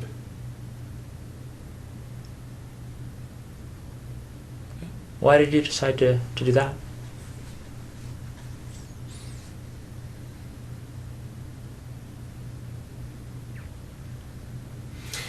Well, again, because of the pictures.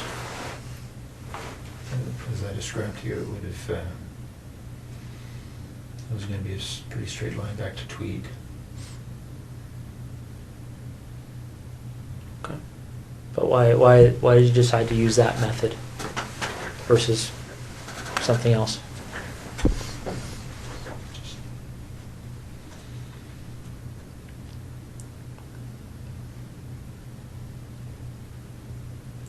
I had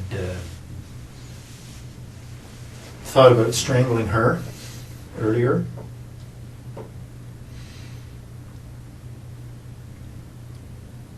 That's on the video. What is? My, well, it was a short-lived attempt because she struggled quite a bit.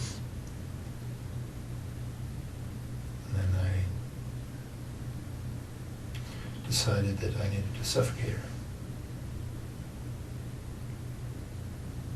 So there was a short-lived attempt at strangling her? And what's on the video, the suffocation or the strangling? Well, just me putting my hand on her throat.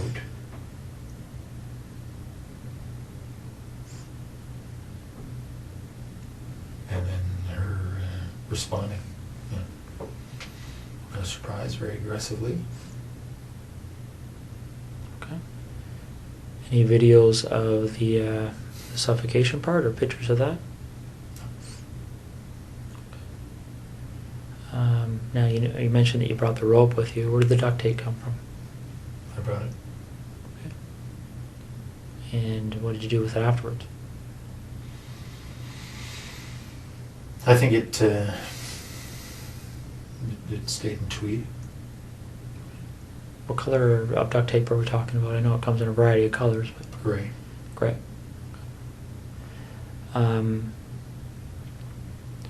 So before the suffocation, obviously, how long do you think you were with her from the point, well, how long do you think you were in that house from the point you went in that window to the point you left? Probably 4 hours. Okay. So, correct me if I'm wrong, did you say you got there at 11? Or around 11? I think that's right. Okay. So you left around 3 in the morning? Well, I was in the basement for quite a while before she came down. She wasn't going to bed. So I was probably in the basement for 30, 40 minutes. Okay.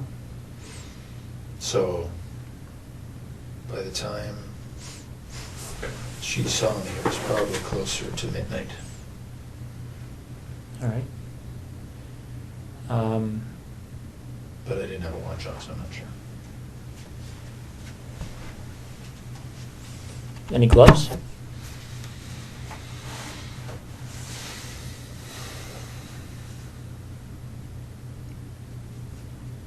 I don't think so. Did you wear gloves with Jessica? Only to get in the house. It was a very cold night. And what about the 2 women in tweed? No gloves. So while you're with Marie Franz, what kind of conversations are taking place? Anything she said to you stick out in your mind? No, I taped her mouth.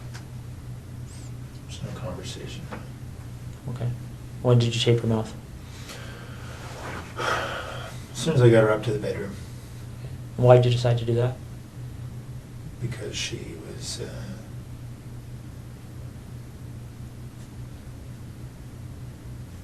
quite aggressive. In what way? I was confident she would have screamed, given the chance. What way But was she did initially, Did she? Okay. in the basement. So in what way was she aggressive? Well, just in, when she discovered me, she was very vocal, screamed quite a bit, until I'd subdued her, so I expected she would scream again, given the chance. Okay. Do you remember how you left her residence?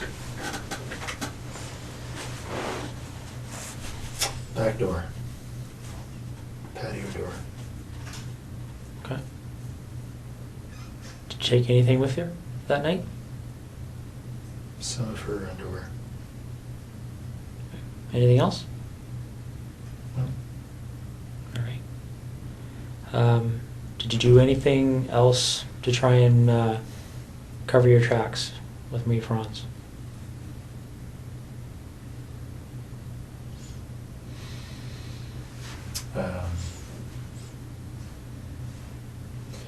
Well, I had turned off my BlackBerry before I left Trenton.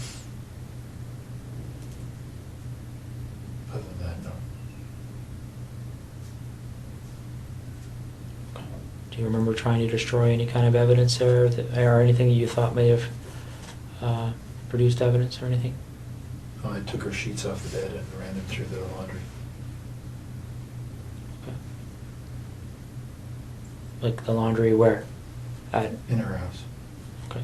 Did you run them completely through? Did you wait for it to finish, or? No, I just put them in and put a whole bunch of bleach in and let it go.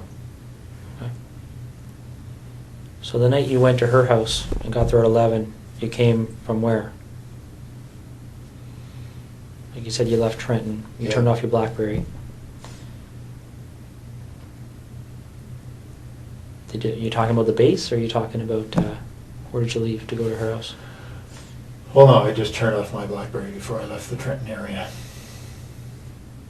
I would have left from the base after work. All right. When did you what time do you think you turned your BlackBerry off?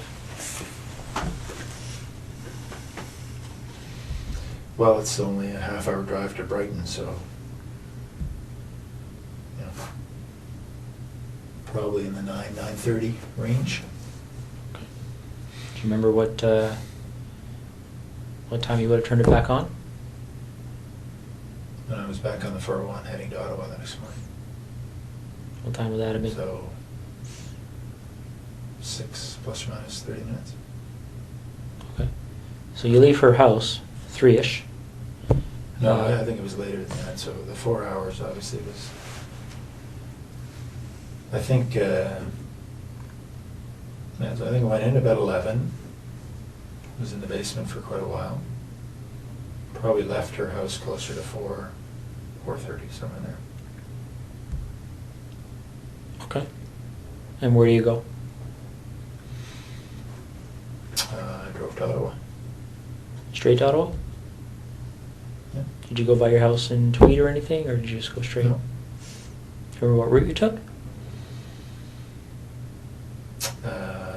Yeah. 401, but from her place, I think I went straight north on whatever the road is that goes straight through Brighton up to the 401, hit the 401 and headed east. Okay. And so you're going to, what's the meeting you're having that day in Ottawa? Remind me. It's a meeting on the C-17 acquisition project. Okay. And who ran that meeting? The project manager, Miss Sue Hale. Okay. Is that the only meeting around that time period you would have went to on that issue with Sue Hale? Hmm? There wasn't like a weekly meeting or anything like that? Okay. No, this is sort of a quarterly. All right. So the night this happened, where did you park that night? As I said, across the gravel little roadway, it's probably the same road. Okay. Similar location to the first night? Yep. All right. Same vehicle? Yeah, truck. Okay. All right. Okay, let's talk about seeing as we're going backwards in time here, why don't we talk about the second incident in Tweed? With Laurie Massacai, one that's at 76 Cozy Cove.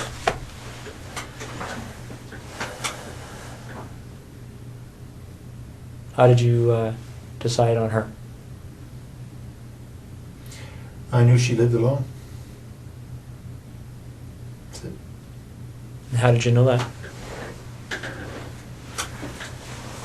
She lived 3 doors down and didn't know her, but I knew she was pretty lone. She had a boyfriend and hadn't been around.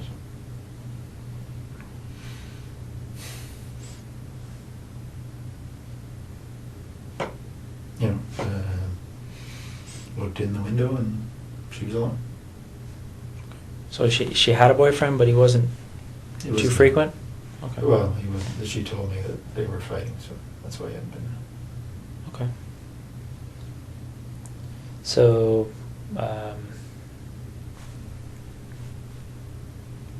did you look in her house before the night that this this incident happened, or when did you do that? I had been in within the week.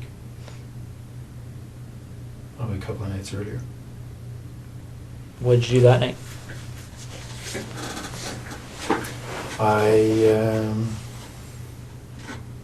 looked around to see if there are any permanent signs of her boyfriend, I guess. Took one or two pieces of her underwear.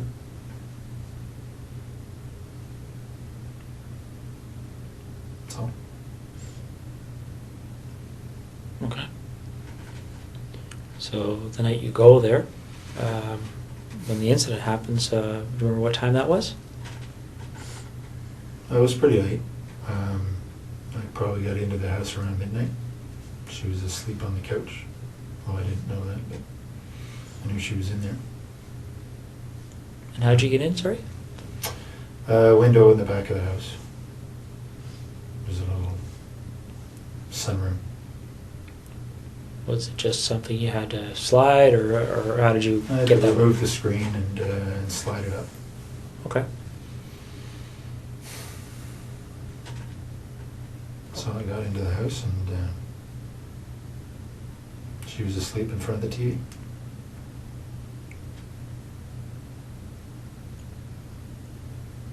Wearing anything on your face that night? Yeah, same things. Okay. The headband and the cap? Okay. What kind of clothes did you have on? Just dark sweatshirt or pants. Right. So she's asleep on the couch, you're in there, and then what happens? We have been through this, eh? I know. I struck her with the flashlight, thinking it would knock her out. It didn't. We struggled. I subdued her. Took some pictures. Left. Was probably in the house about 2.5 hours. It's a pretty short description for 2.5 hours. Well, we talked. I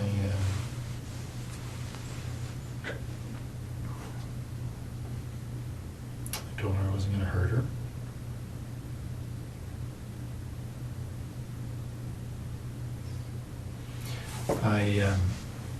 I told her that there were other guys in the house robbing her. My job was just to control her.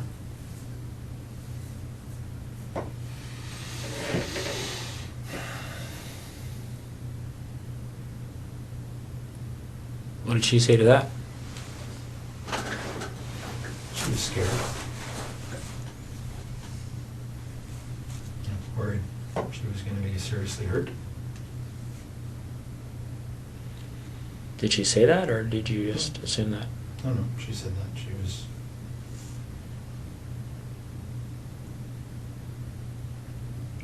was worried she was going to be killed. I said, I'm not going to kill him. What did you do with, you said you took pictures of her, clothed, unclothed? Both. Clothed initially and then unclothed.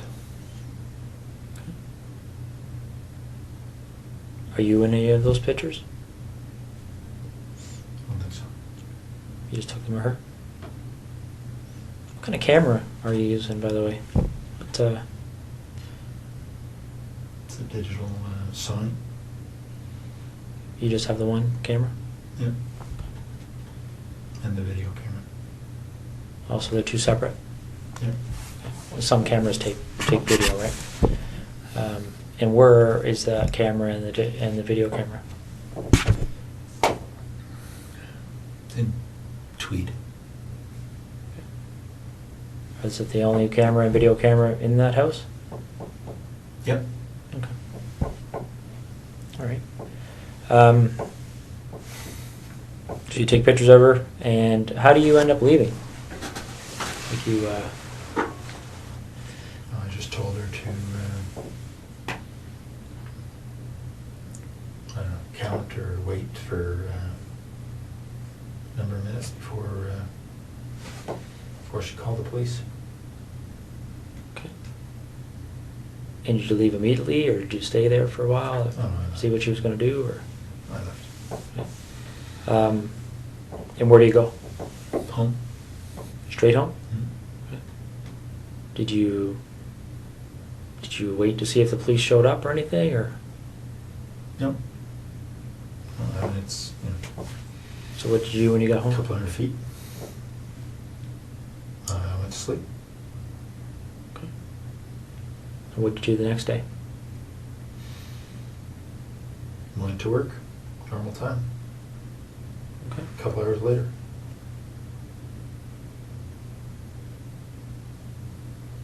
All right. Do you remember how her clothing was removed?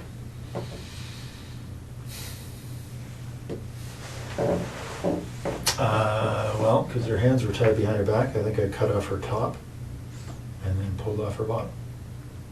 What did you use to cut her top?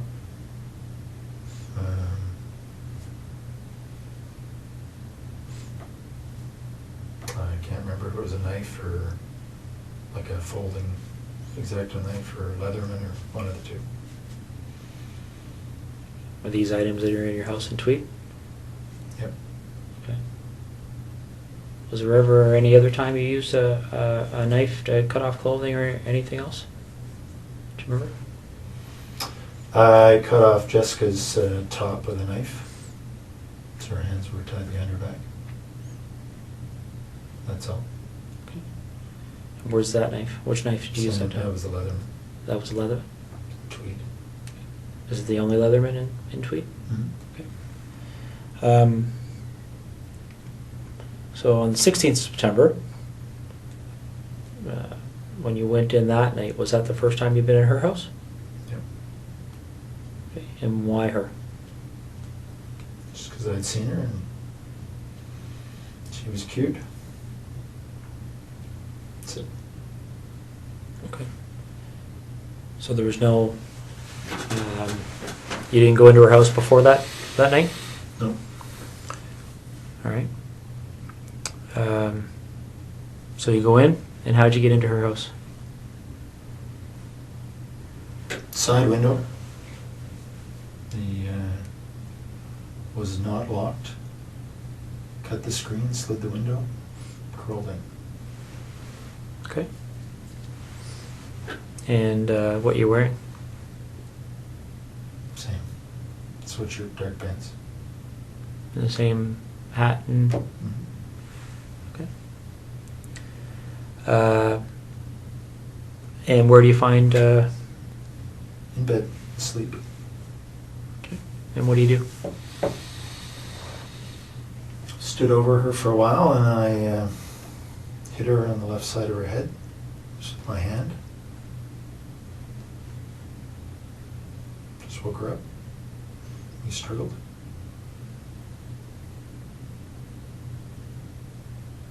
You know, I just lay on her.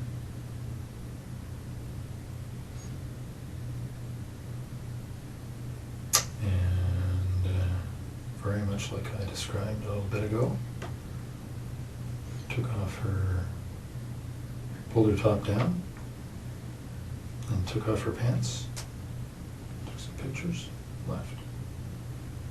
Do you remember her saying anything to you? Yes. What did she say to you? All kinds of things. You know, she had a young baby just next door, the other room, 8 months or so. She's obviously concerned about the baby. Concerned for herself. I assured her I was not going to hurt her. Physically, anyway.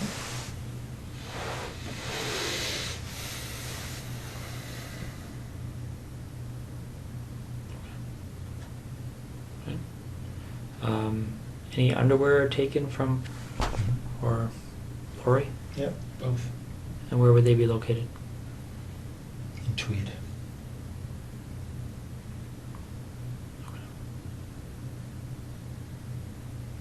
And why are they in Tweed as opposed to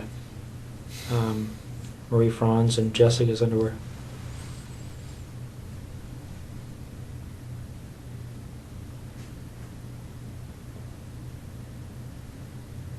I don't know. Do you remember how much of their underwear you took?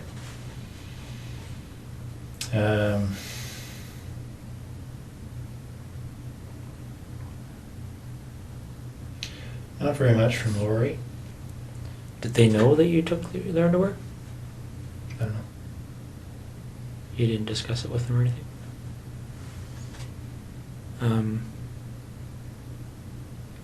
So where in Tweed would their underwear be?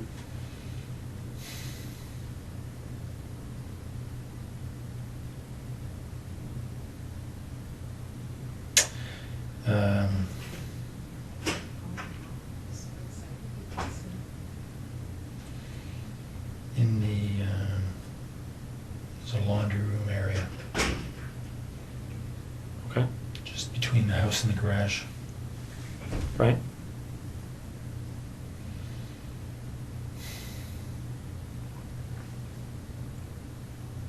So where in that laundry room area would they be kept? There's a cupboard up top. They're in a duffel bag. What's the duffel bag look like? It's a green army duffel bag. Okay. Are they all in the same duffel bag? Is there anything else in that duffel bag? Just underwear. Okay.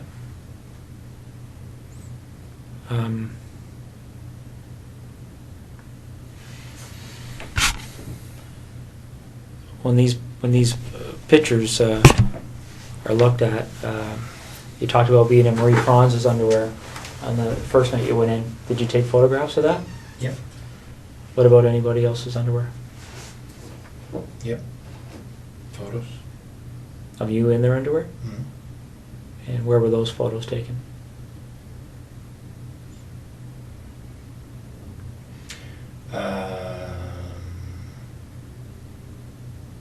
Well, sometimes in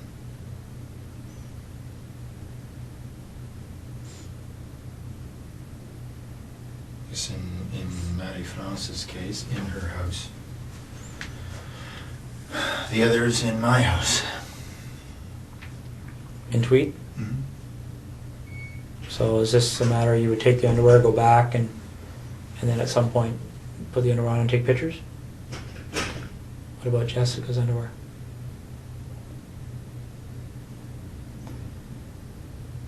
She's only her. Right? So you don't have pictures of you in her underwear? No. All right.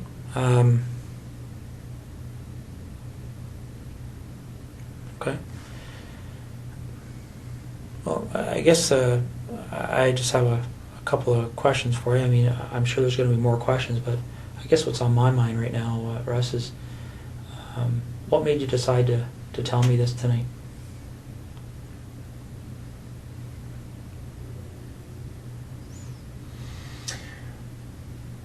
Mostly to make my wife's life easier.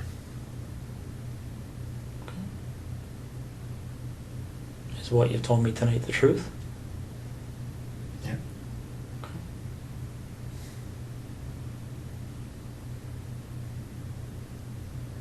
How do you feel about what you've done? Like what?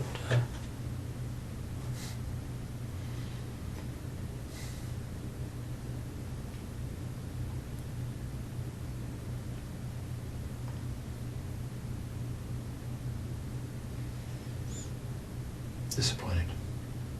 Okay. Let me ask you this: if this didn't come to the point it's at right now, if for whatever reason you didn't end up on our radar, so to speak, do you think it would have happened again?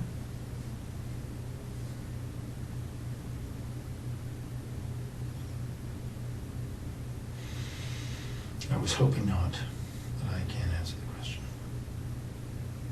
Okay.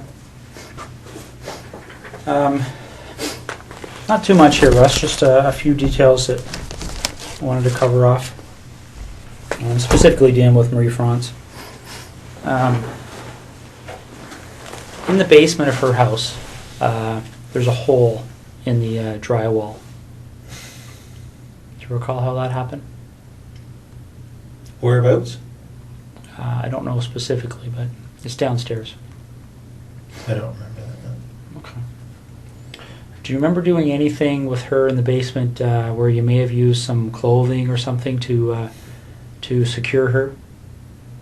Yeah, I tied her up against one of the poles in the basement initially.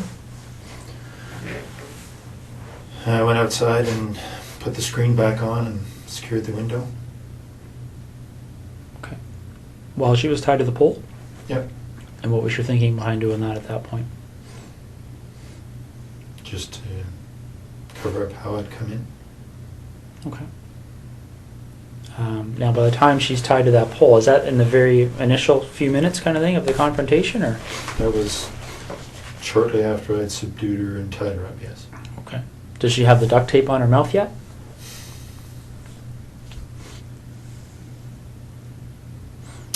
I think probably. Okay. The pictures will show it.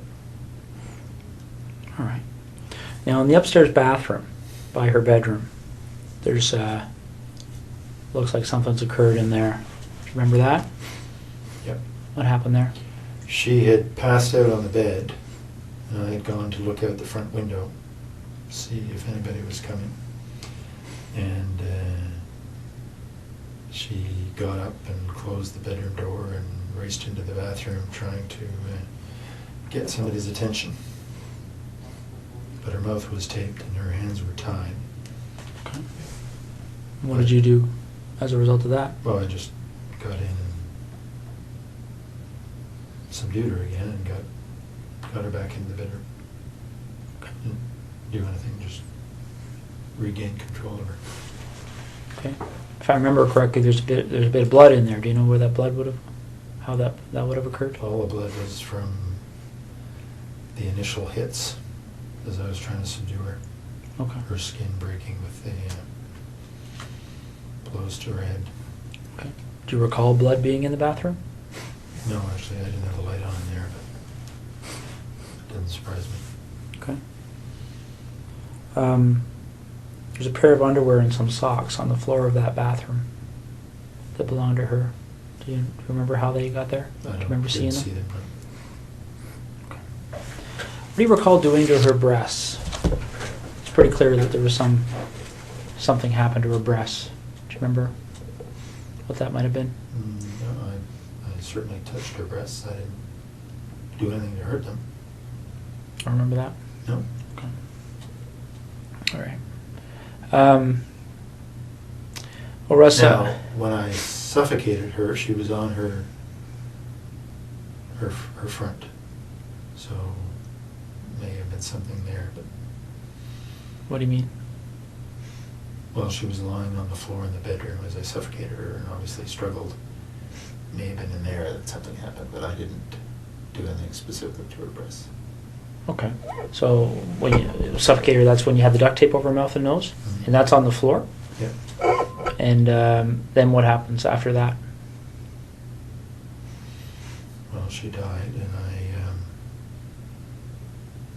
and took the duct tape off her head and put her on the bed and covered her up with duvet. Okay. And what was your thinking behind doing that?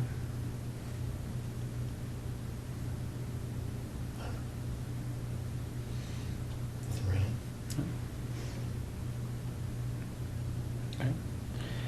Okay.